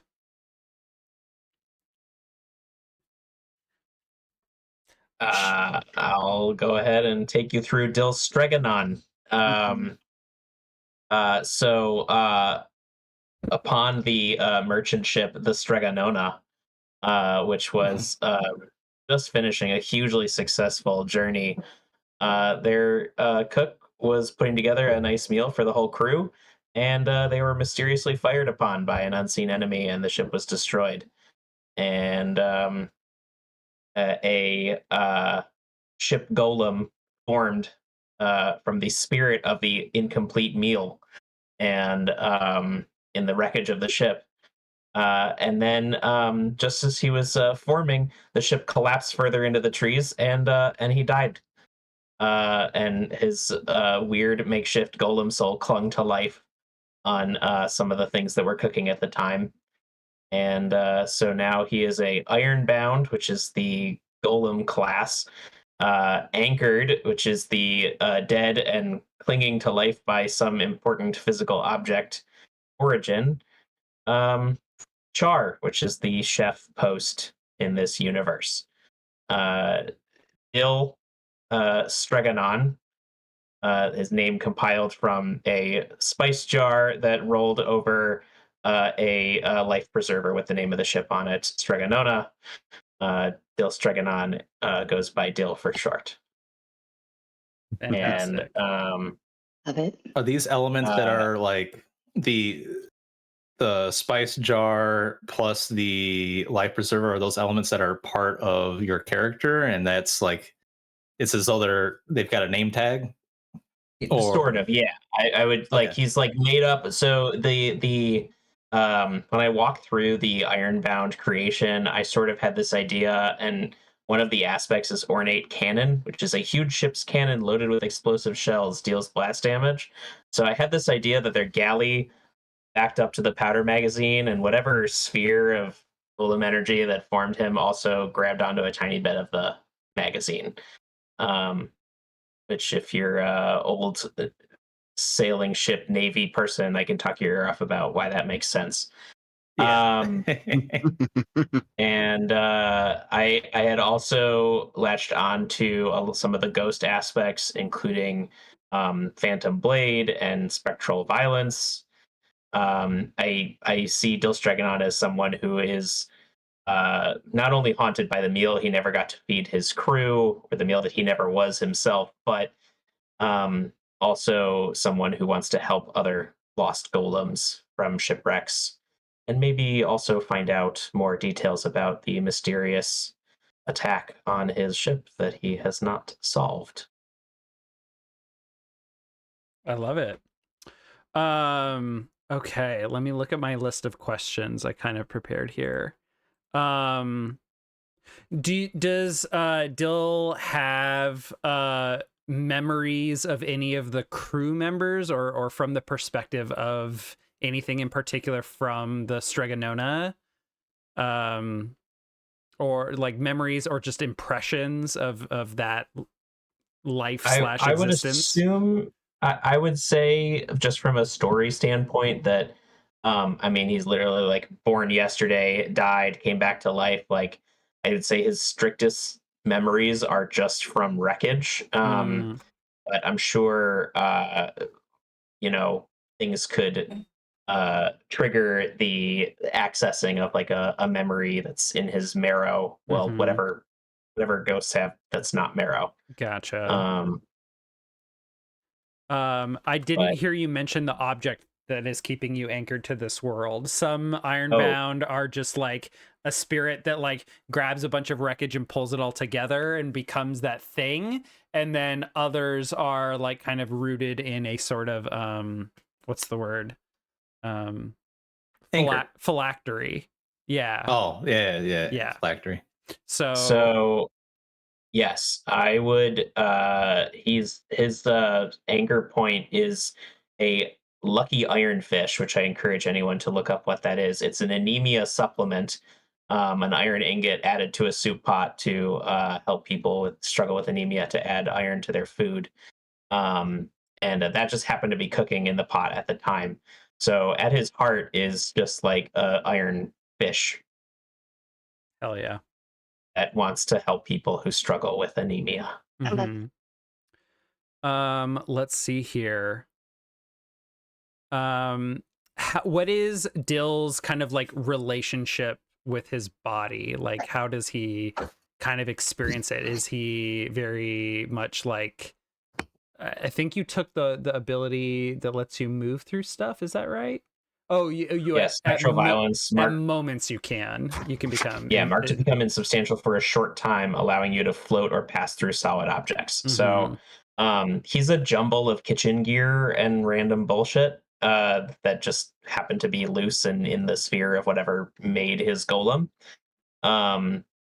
So I would say just visually when I think of using spectral violence is like his energy can pass through stuff, but maybe like his compiled body parts just like collapse to the floor at that point while he's not sort of embodying them. Uh-huh. I like that image.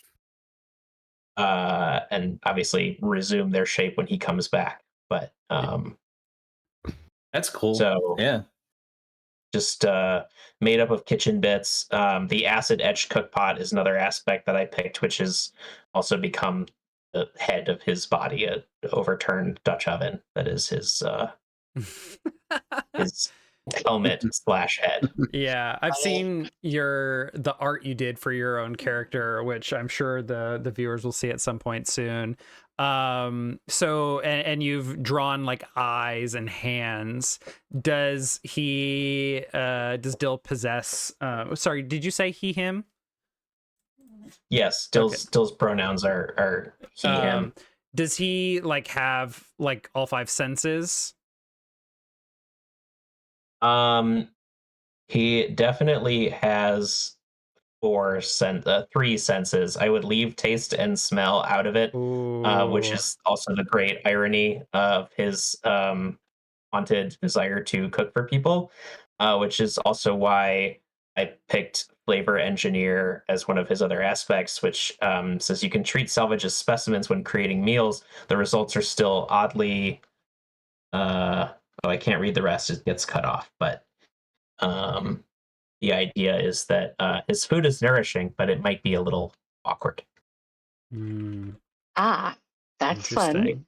He has the knowledge of the cooking world that he was a part of, but maybe not the smell or taste to be able to tell anything about it. Okay. Like Bender from Futurama. Yeah. I was there too. That's awesome. That is fantastic. And also go ahead. Please. I was just gonna say I also picked the living workshop aspect. This is the part of the Powder magazine that also is part of this, which is your own wrecked salvage body contains an array of useful tools. Your presence gives an automatic advantage to rolls taken to create temporary gear and machinery to all crewmates. So we could take advantage of that too. Yeah. I mean, he's just made up of a bunch of random shit that fell out of the drawers and cabinets of this kitchen as it was middle of a conflict, cool. I can grab a spatula out of your midsection and just 100%. I think when I saw that you took Phantom Blade as your aspect, I just imagined that it was like just a really sharp spatula. or like a rolling pin or something. Yeah. He's got some ghost vengeance on his mind as well as just like a frantic, manic desire to feed people. Ooh, interesting. I have this mental image of Dill in the kitchen, like slaving over his cook pot. Somebody walks by, he's like, "Here, what does this taste like?" And the character's like, "Motor oil." He's like, needs more paprika. Sounds good. Thank you. So it sounds like a lot of like trial and error are a big part of his like getting good at what he does. Yeah, and I would also envision a lot of the food that the crew doesn't end up liking, that they might just quietly be like, delicious, and then feed it to the octopus engine. The beak, yeah. Oh my God. To the beak. Yeah. That's going to be fun. Is this leading to dishes getting like, certain dishes getting worse and worse and worse over time? Because everyone's afraid to like bring it up at this point? Not to give Nick ammunition, but to give Nick ammunition, what if we shovel the food into the maw of the ship and it angers the ship? Oh, don't do that. No. Okay, I have a couple other follow-up questions. So you, Andy, have some homework where you need to actually throw your skills and edges in here, and I also desperately need your drives and Myers. Okay. Those are going to be a big part of how I come up with our storyline, because this can be very character focused, but drives being like your character's goals, the things that are going to drive your behavior. They're also going to be a big part of character advancement. Mires are things that can happen when you experience just the stress of being on the sea. And then when you act against mires that you're experiencing, you take severe penalties to your rolls. And they're kind of like the vices and other like drawbacks of your. I selected these when I went through this. I'll add them. I No got them worries. written down somewhere. Okay. And then edges. Oh yeah, I picked those as well. Excellent. Oh, so this is just to add one thing to that. I found the Ides edge to be really interesting, and I like the idea that being like a part of a ship himself and interested in helping other ship golems, that the like lore and history of ships in this world is like extremely compelling to him. Mm-hmm. So access to sort of like knowledge of legendary or even fake ships and stuff, and superstitions. Superstitions are going to be a huge part of this. We'll get more into that. He puts a little dirt under his pillow for the dirt man. Okay, perfect. I love it. Does Dill has he ever come close to losing his anchor, do you think? I would assume so, in his rich adventure history post forming out of thin air. Especially I would assume if he does the spectral violence thing, like, and leaves his junk body behind, it's at risk that things could be moved without his knowledge or anything like that. Okay. And I mean, theoretically, and this is also like the notion of the lucky iron fish, is that once it's cooked enough times, it just disappears. So theoretically, he doesn't cook with it now, but theoretically his anchor could whittle away as it right, as it's designed to break down. Okay. And I'm just gonna plant this question. I don't need an answer right now, but I really a hell yeah I have is I want to know what Dill's signature dish is, and I want to see that on screen. So I leave that to you, Andy. Does anyone else have questions for Andy about his character before we move on to someone else? Okay. Excited to see what he does. So. Yeah, me too. Who wants to go next? I can go next. All right. Go ahead. I would be playing Prickles. I am an Ectus for a bloodline, which is a cactus person. Prickles is a maybe like 5'10" amalgam of green cactus skin and spiny needles. He wears something akin to like a shirt that is not needed to be there, and like some small pants, and has like a couple of belts and pouches and things of that nature, because he is rootless. He is somebody who does not have a home. He's lived on ships for pretty much his entire life, and he doesn't really know where he came from. So we've kind of adopted the garb of everybody else that's been around him, even if he is just a living plant. Also, for my post, I've chosen a navigator. I'm someone who finds their way through the Wildsea using charts and knowledge and things gained to find hidden locations, because Prickles innately wants to find where he is from. He doesn't remember his people. He doesn't even remember his name. He was nicknamed Prickles, as people would sleep in a common room and roll into him and then run into his needles and then get stabbed. And they would say that he was very prickly. And so he just adopted the name. It sounded like fun. I love it. And it was what he was referred to. He's searching for his homeland, and really Prickles is searching for a purpose. He's kind of been meandering and lost on the Wildsea, and he doesn't know what his life is supposed to be or why he's there. And so that's what I'm looking for. Also, he has a kind of innate like nature of better way to say this, an innate connection to the Wildsea. He connects to it through feel and instinct more so than book knowledge. So he may go out and smell the waves coming through the grass, or he may go through and touch the living plants and use what he can glean from that to find his way through.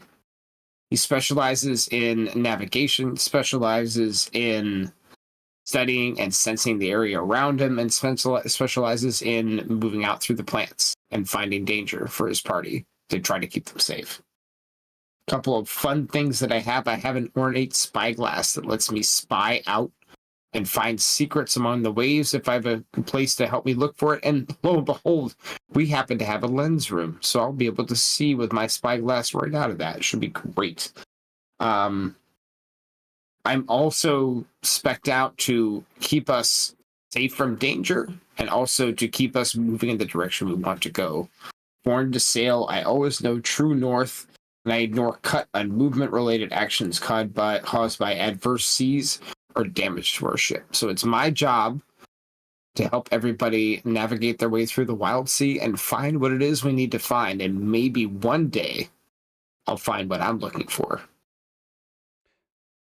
Which I don't know yet. And so therefore Nick has quite a lot of levity to go from there. Oh boy, another character I have a lot of room to paint with my paintbrush with.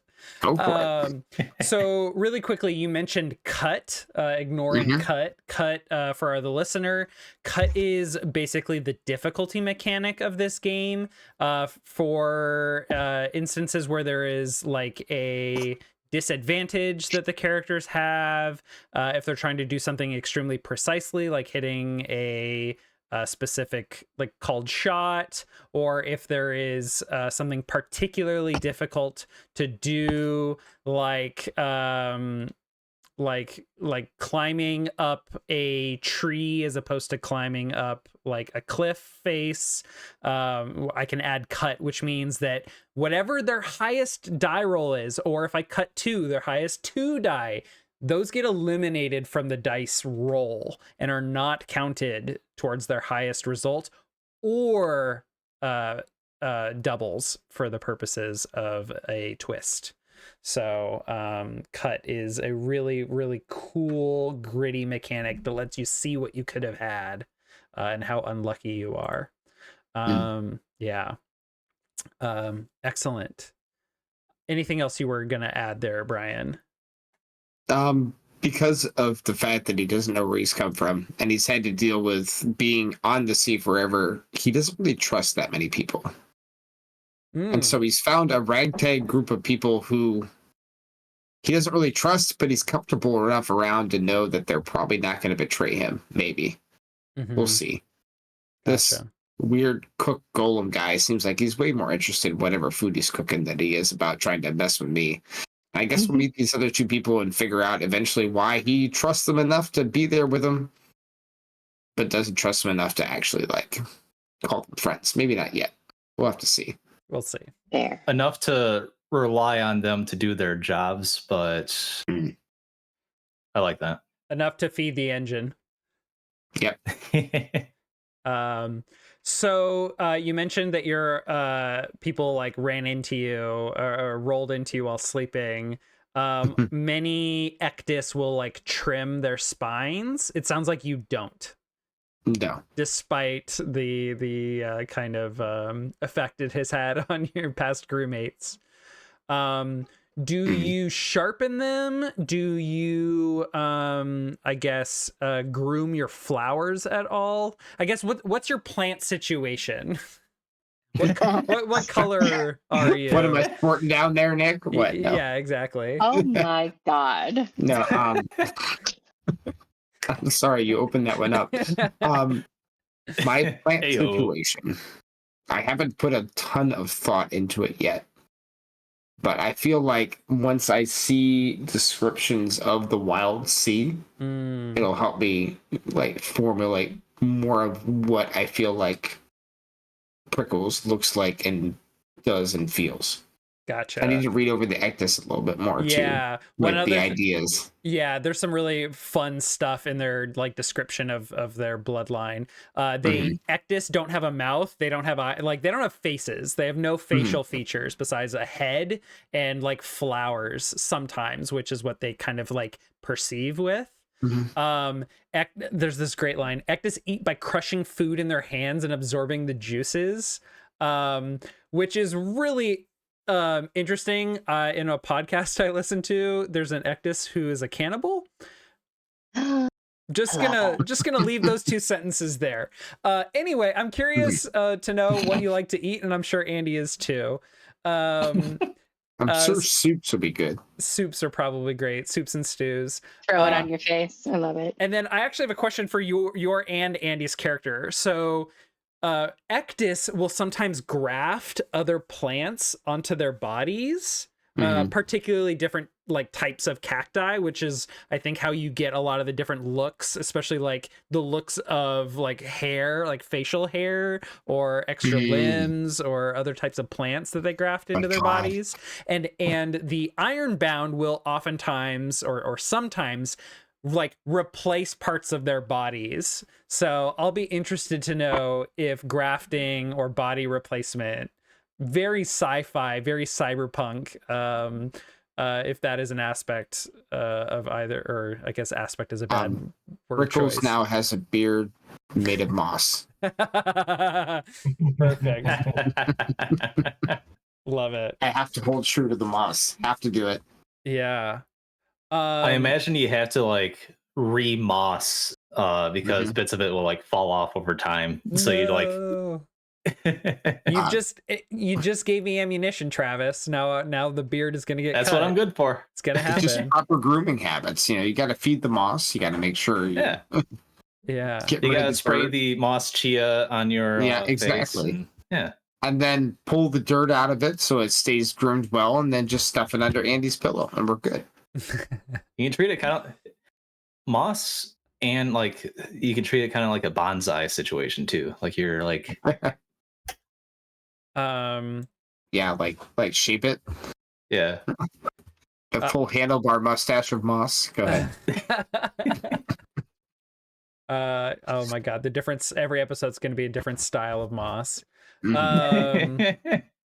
I'll be curious to know about like ports you've been at where like you know people, or maybe you've like left a bad impression with maybe one or more people. If there's past crews you have that have bad impressions, that might come up.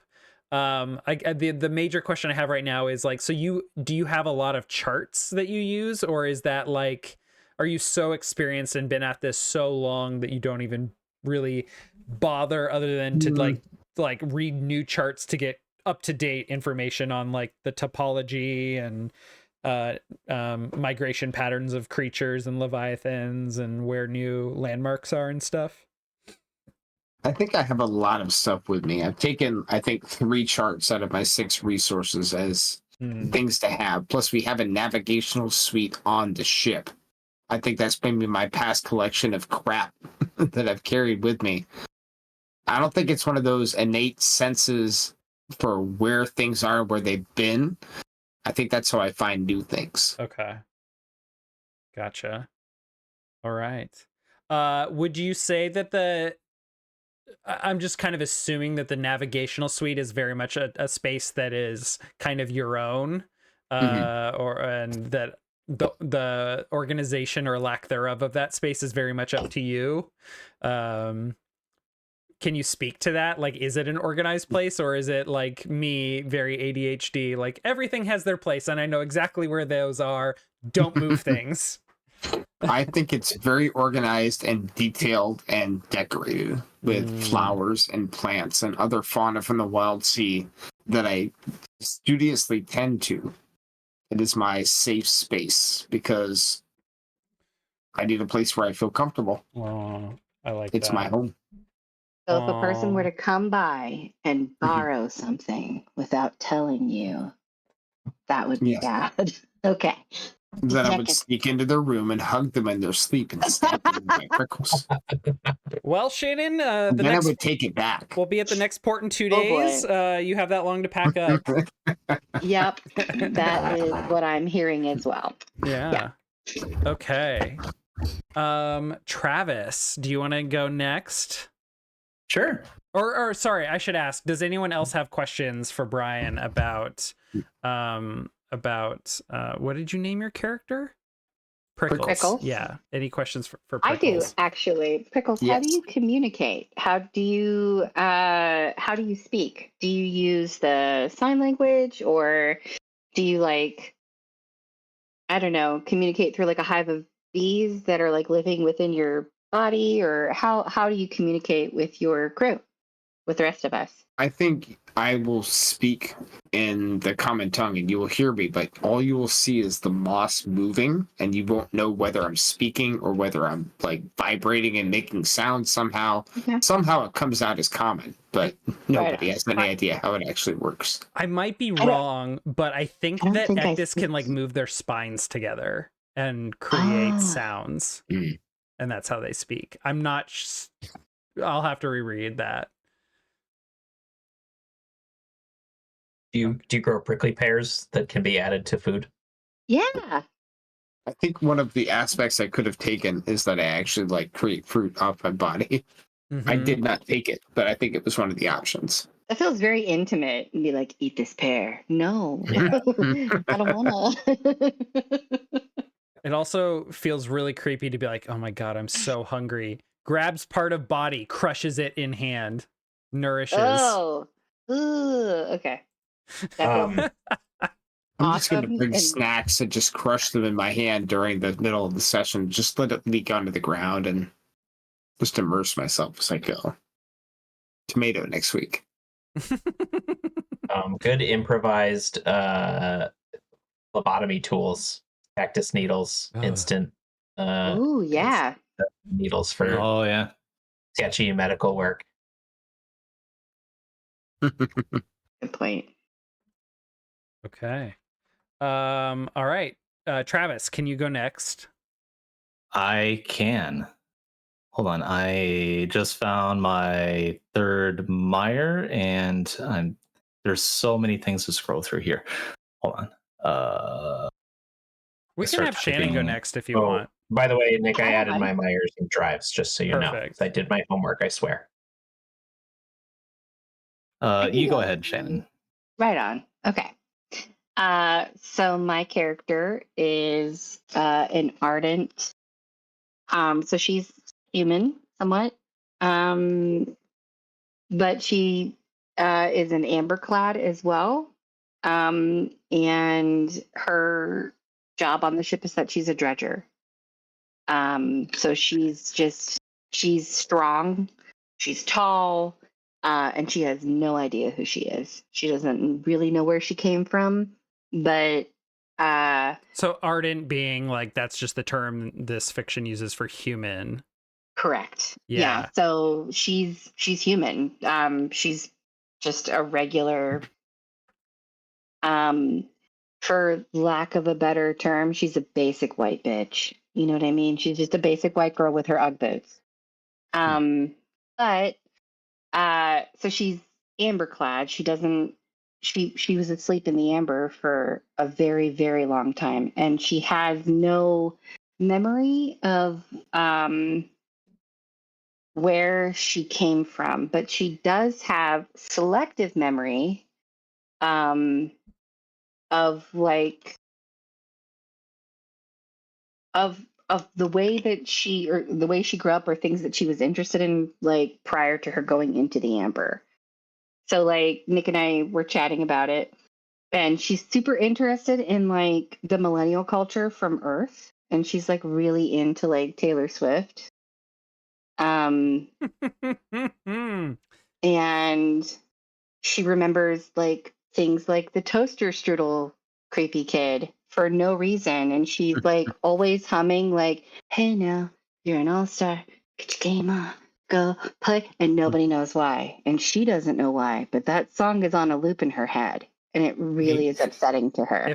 If I can jump in here. So Please. in this fiction, like a couple hundred years ago, roughly 300, this like megapolis, I don't know if that's the right word, but like super corporate futuristic city of humans, like just suddenly plants just started growing out of nowhere hyper rapidly and just took over the planet, destroying everything and burying it, destroying everything or burying it.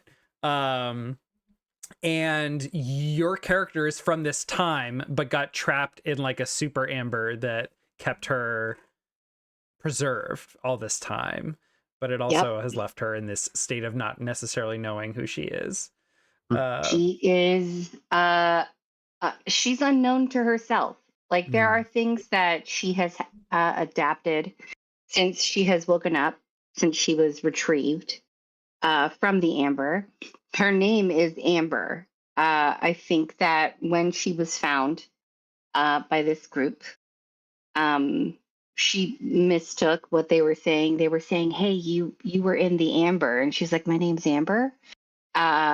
And she's like, "Okay, that's my name. I'm Amber. That's awesome." So she actually found the section. She was found on the cranial ridge near the blooming pits, and they tried to tell her, "No, we're in the blooming pits," and she's like, "Amber Bloom. My name is Amber Bloom. That's her name." And that's all she knew about herself when she was found. She has a pet that was in the amber with her that awoke when she did. And it is a spider, but it's more like a dog. It's her faithful, stalwart companion who just kind of hangs out like in her hair or like around her neck. And she loves the sand spider, and the spider is very faithful and possibly can retrieve things. I'm not sure about that yet. He's still shaking off the grogginess of sleep too. But upon waking, she, had to. Her main goal was like, okay, I know nothing about myself. I don't know anything about this world. I need to do some research. I need to figure out where I came from. I need to see if there's anybody left. So one of the big goals for Amber is she wants to find an untouched pre-verdancy ruin. She wants to try and see if there's a city somewhere where there might be more people like her who she can maybe find more things out about herself, because she just doesn't know. There's a big question mark on a lot of her history. She's also drawn to maybe help free other people who are trapped in the amber to try and release them. But there are some pretty significant questions or moral questions that she asks herself, like, is it good to wake them, or is it better to just let them sleep, knowing that the world that they are now a part of is nothing like the world that they came from? So she's got a lot of soul searching to do. But she's a dredger. She's strong. When she woke from the amber, she was like tall, strong. She felt more capable, more in her own body than she remembers from prior to going into the amber. So, and yeah, so she's just she's her main goal, I would say, is to just try to figure out what happened to her, how she ended up where she is, and to maybe find other people who are like her. Thank you. So I have a couple follow-up questions for you. In terms of like your ardent, your amberclad experience, was it like this crew that woke you, or was it other people? It was other people. She found her way to this crew, possibly from just being looking for work as a dredger. looking for work for someone who needed a person who could go down into the waves and was willing to do that work because it is dangerous work. Yeah. But it is something that drives her. But yeah, I don't think that this crew found her. I think that she was found somewhere else and has been traveling and trying to make her way to a crew that would work symbiotically with what her needs were, that she could provide them. So interesting. Symbiosis sounds really important to your character. yeah. The fact that you have like a pet spider that you're looking for people to work with, that you are adapting yourself, but also mindful that others might not be able to from your time. One feature. So, this is an important question. Are you wearing pre-V clothes or more contemporary clothing? I think it's maybe both. I know that she has a badass cloak. It's a shard cloak. Oh yeah. So it's resistant to certain types of damage. I think that it was just imbued with the amber that she was a part of. But I also think that as she's been awake, I think she's been awake for maybe a year, maybe 2 years. But there's still so many big question marks. She has no idea who she is or where she came from. So I think that she has clung to the things that she awoke with, while also adapting to the new world and trying to make the best of it. So she has some pre-V clothing, while also adapting to her role. Okay. So a lot of people that of the low percentage of people that make it out of Amber that is broken to try and free the people, many do not survive. Many that do, the Krezerin within the sap doesn't really affect their body much, but many amberclad awaken and part of their body is kind of like fragmented, as though it's like just kind of floating there. I think in the image that they have in the book, like the character's feet are kind of fragmented. Is there anything that's fragmented of Amber's? And Amber has she, her pronouns? Yes, the she, her. I think she has a hook hand. Oh, okay. I think her hand was lost to her. But, I mean, in keeping with the, being a pirate sort of theme, I think she was like, all right, give me a hook hand then. And that's gotcha. Something that she's had to learn to live with. Gotcha. And then as a dredger, someone that is like looking for salvage and specimens that are valuable, what does she find valuable? She finds anything that will like trigger a memory, anything that could trigger something that might relate to her past. So she's really specifically looking for things that were pre-V. Okay. She wants to find things that are related to that time on this planet, that related to what happened before she went into the Amber. Yeah. And that is both, I think, very personal for her, obviously, as you've described it, but also pre-V stuff is extremely valuable for lots of reasons and very desired. So that certainly would help her survive. Right.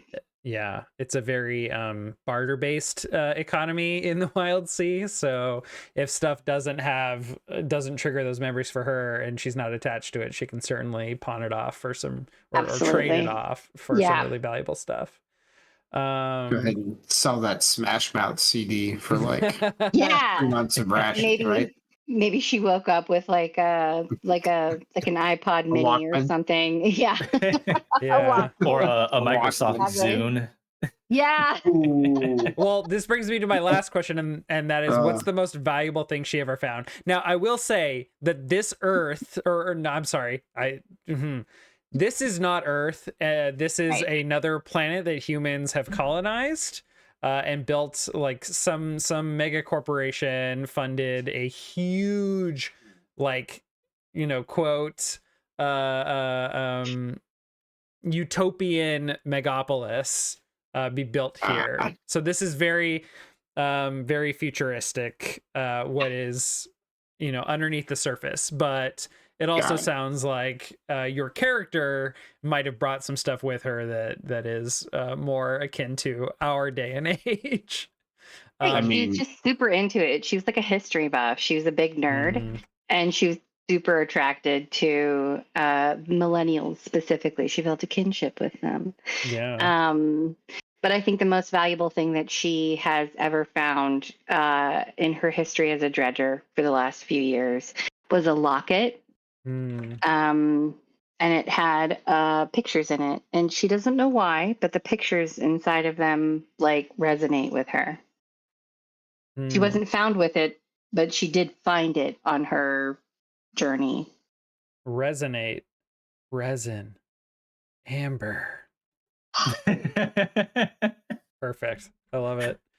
All right. Any questions for Shannon about Amber Bloom from anyone else? Go ahead, Travis. You go first. How long? We haven't really talked about how long the crew has been a crew together. So you mentioned Amber not originally being found by this crew, but how long ago did she join up? I would imagine that it was probably about 6 months that she's been with this crew in particular. Assuming that doesn't ruin anything that Nick had. No, I have nothing. In fact, that kind of makes sense, especially if there are characters. It kind of sounds like Brian's character is very kind of like lost and just going with the flow right now, and isn't really guiding the crew in terms of a lot of the like jobs and work that they're doing. And correct me if I'm wrong, Brian. It sounds like you Amber are driving a lot of the like money making aspects, and it is doubling as very personally beneficial to you, but probably a lot of the dredging that the crew is doing or salvage is helping fund y'all and pay for the cost of living. And Dill is probably helping with that as a strong Ironbound, and also keeping y'all fed and providing some of those creature comforts in terms of food. So what it seems like, and the question I was going to direct to Shannon, but now I'll direct to Travis. Seems like we're all working for you, buddy. This must be your ship. If we're the I don't think so. I don't think so. Well, I did say that there was an officer, so okay. This is giving me a lot of food for that, because I also know what's coming with Travis's character, and they are probably they haven't joined your crew yet? Question mark. I see. Yeah. Okay. Nice. Good transition. This will be a fun first session then, Nick. Yep. Yeah. As we dump this officer overboard, grab Travis, and just rude. Just don't become too attached to this NPC right away. Right. I don't have any more questions for Shannon. Don't be too attached to Prickles. You never want to attach to Prickles. He stabs you. It hurts. It's kind of funny you say that because it sounds like Prickles might. When I was listening to him describe Prickles, it looks like he might be someone that helps. Like, we kind of need someone that can do this for our ship, and that Amber person over there, maybe that'll help. Officer, like, I don't know. That's kind of the image that I got in my head. Yeah. Do you want to go ahead, Travis? Yeah. So let me switch back to my character. So I'll start with the name. He, him. His name is Exaltair. And probably begrudgingly was quickly nicknamed Salt. Exaltair. The name derives from an astrological sense, and this will be relevant in just a minute. But deriving from the words ex, out of or from, and altus, high. So Exaltair is a cosmer. This is, of course, Nick mentioned that there's a secondary book, Wildsea, Storm and Root. So, of course, I gravitate to that thinking, ooh, there's probably exciting stuff in here. There is. Not getting into it too much. I'm trying to pull up the Cosmer stuff. Bear with me. So, not getting into it too much, the Cosmer are mask-wearing ritualists that were raised above the clouds in the dizzying heights of one of the near inaccessible satellite cities. Cosmer's origins are from above the clouds. He found his way down to the sea with a desire to like explore and learn about the world below. But a lot of superstition is kind of baked into him as far as the dangerous things. If you're exposed to the sky and the stars, it can be things are watching you, and those things being able to predict you, recognize you, can potentially be dangerous. So a strong part of the Cosmer are they wear a mask all the time. Well, whenever exposed to the skies, they wear a mask to help hide this. And part of their personality is kind of keeping people guessing a little bit. Not necessarily going to keep secrets from the crew or anything, but behaves in a way that's a little unusual. And I think this is going to be a lot of fun. Is it more like aloof? Yeah, it could be aloof. Yeah, I would say fairly like just kind of more like whimsical, possibly. Yeah. So I guess that's what I meant. I just looked up aloof, and that was not what I meant. Yeah. I think whimsical, like has fun in conversations with crewmates. It's not going to be like withholding information, but maybe doesn't answer questions directly so much, or likes to try to answer questions in a more interesting and fun way.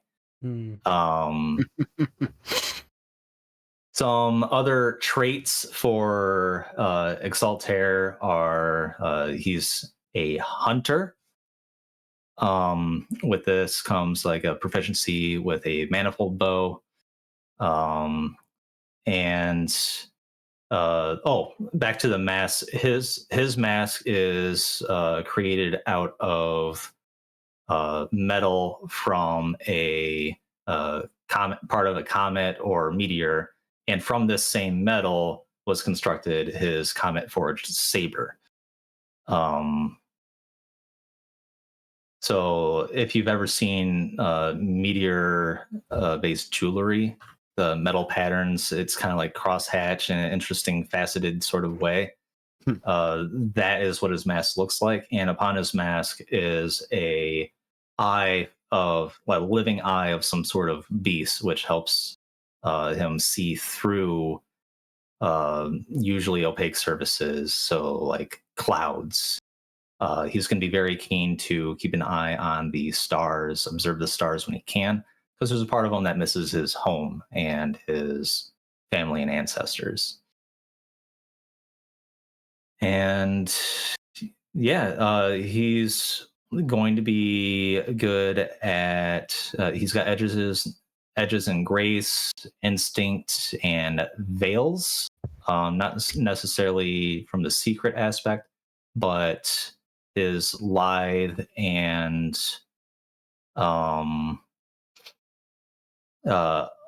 uncannily light nature aid in stealth, which also assists with hunting. He's going to be very excellent in vault, which is like acrobatic, traversal, that kind of stuff. And then since opening up to be more aware of the surroundings using insight and intuition, but a strong part of him is going to be around the drive to research and learn more about leviathans and other fauna, trying to help find a way to protect civilizations, roaming colonies. I forget the word for them that the fiction uses. From Leviathan attacks, trying to find some way to either create a better warning system or a deterrent for the Leviathans to help protect those communities. Excellent. I love this character. And yes, Exaltair is going to be the newest member of the crew. I like the idea of having a lens through which to learn about the other members of the crew. Being that someone brought on board, I'm eager to learn about you guys and what you're all about, and things that you do are going to be really interesting to me. Has is it Salt with like with an S, or more of like a nickname? Totally Salt. Pronounced Salt. It's a given nickname, not a chosen nickname. Okay, gotcha. Has Salt come down to the Wildsea a lot in his life? I think more like a singular migration. The satellite cities are very hard to reach. I think it was a decision. I want to go down and learn more about this thing I see down below. Gotcha. And then once down there, there's probably a small part of them that comes up on occasion, regretting that decision because it's so much harder to get back home. Yeah. Missing family and stuff. But very driven to learn more about this fantastical world of the Wildsea. I'll be curious to know if you come up with a name for the home that you're from. That's a good idea. Let's see, what else did I want to ask? Good to know that you agree with the decision that it is extremely difficult to get back up to those. There are flying ships in this system, but I'm going to impose that they are extremely few and far between, and they essentially are going to require pre-verdant technology, other than like finding way like chemical or physics based ways of getting up to those cities, but they're so high up that it is extremely difficult to do. I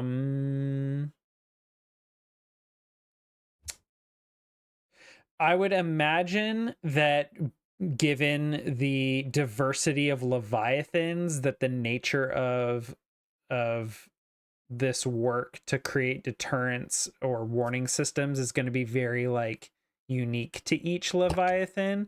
Are you very concerned with like protecting particular like the Wildsea based settlements, or is there a leviathan that threatens your home?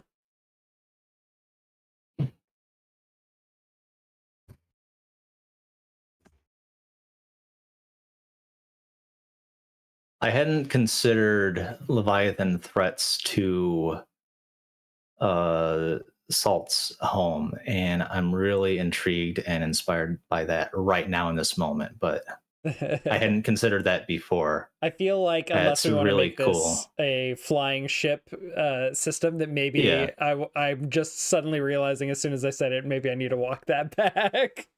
Yeah, and that's fine, because I think he's hoping, like the holy grail would be finding a way to deter a broad range of Leviathan. And possibly one of the things was Leviathan attacks might have been common at his home, but their resources, imagine the resources being scarce on the ground, well, not ground, but the canopy being even more remote than that, resources are probably more scarce.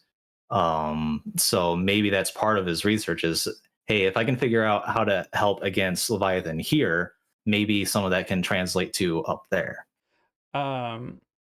I am, because of fictional reasons I've already decided, choosing to believe that Cosmers have access to a very limited but important like pre-verdant technology as a resource, but also a lot of pre-verdant knowledge that is going to be very limited in terms of how much of it is disseminated to their population. I think that the people you report to, the people that raised you, like the government of the Cosmer cities or city, keep that very tight-lipped, which is, I think, a big speaks to the nature of Cosmers and how secretive they can be. So very little is going to be known about the Cosmers down on the ground, other than they call you Cosmers, they know you're from the sky, and they think y'all are weird as fuck. And maybe a little bit out of touch with their lived reality. So it'll be interesting. Any questions for Exaltair?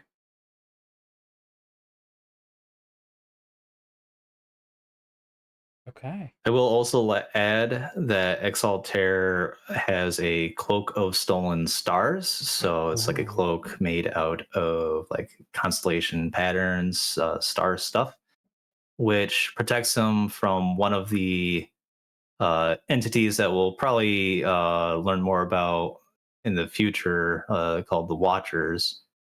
This cloak hides him from one specific Watcher, but also allows him the ability to soar in starlight in a limited fashion. Oh, like a flying squirrel? Yes. Yeah. Awesome. Yeah. I love that Yeah. This so character much. can fly, y'all. Dude, Nice. this is awesome.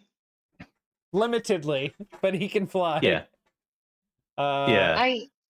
Would you say that Exaltair, so would part of your motivation be is it just the study of Leviathans or the capture of a Leviathan to study it? Are you just trying to look from afar and get an idea of it, or are you more interested in getting up close and personal with a Leviathan? Probably more interested in the close study. Like I'm picturing like biologists that will like catch and release animals with a tracker to learn their behaviors a little bit better. Like that kind of approach. I don't think the prolonged capture of a Leviathan is something that he's considered much of a possibility, like extremely difficult to do, probably worth more effort in tracking them somehow, some way, or maybe stunning them and investigating them, but actually like holding them for a prolonged period of time seems very risky. I don't think anyone has considered that. Yeah. At least not for very long. I have a question for Nick in terms of the Leviathan in this world. Have we tried communicating with the Leviathan, or are they just a thing that we run and hide from? Leviathans, I think, largely are going to be things that are run and hidden from, because they oftentimes are like apex predators and they want resources and they're not necessarily intelligent.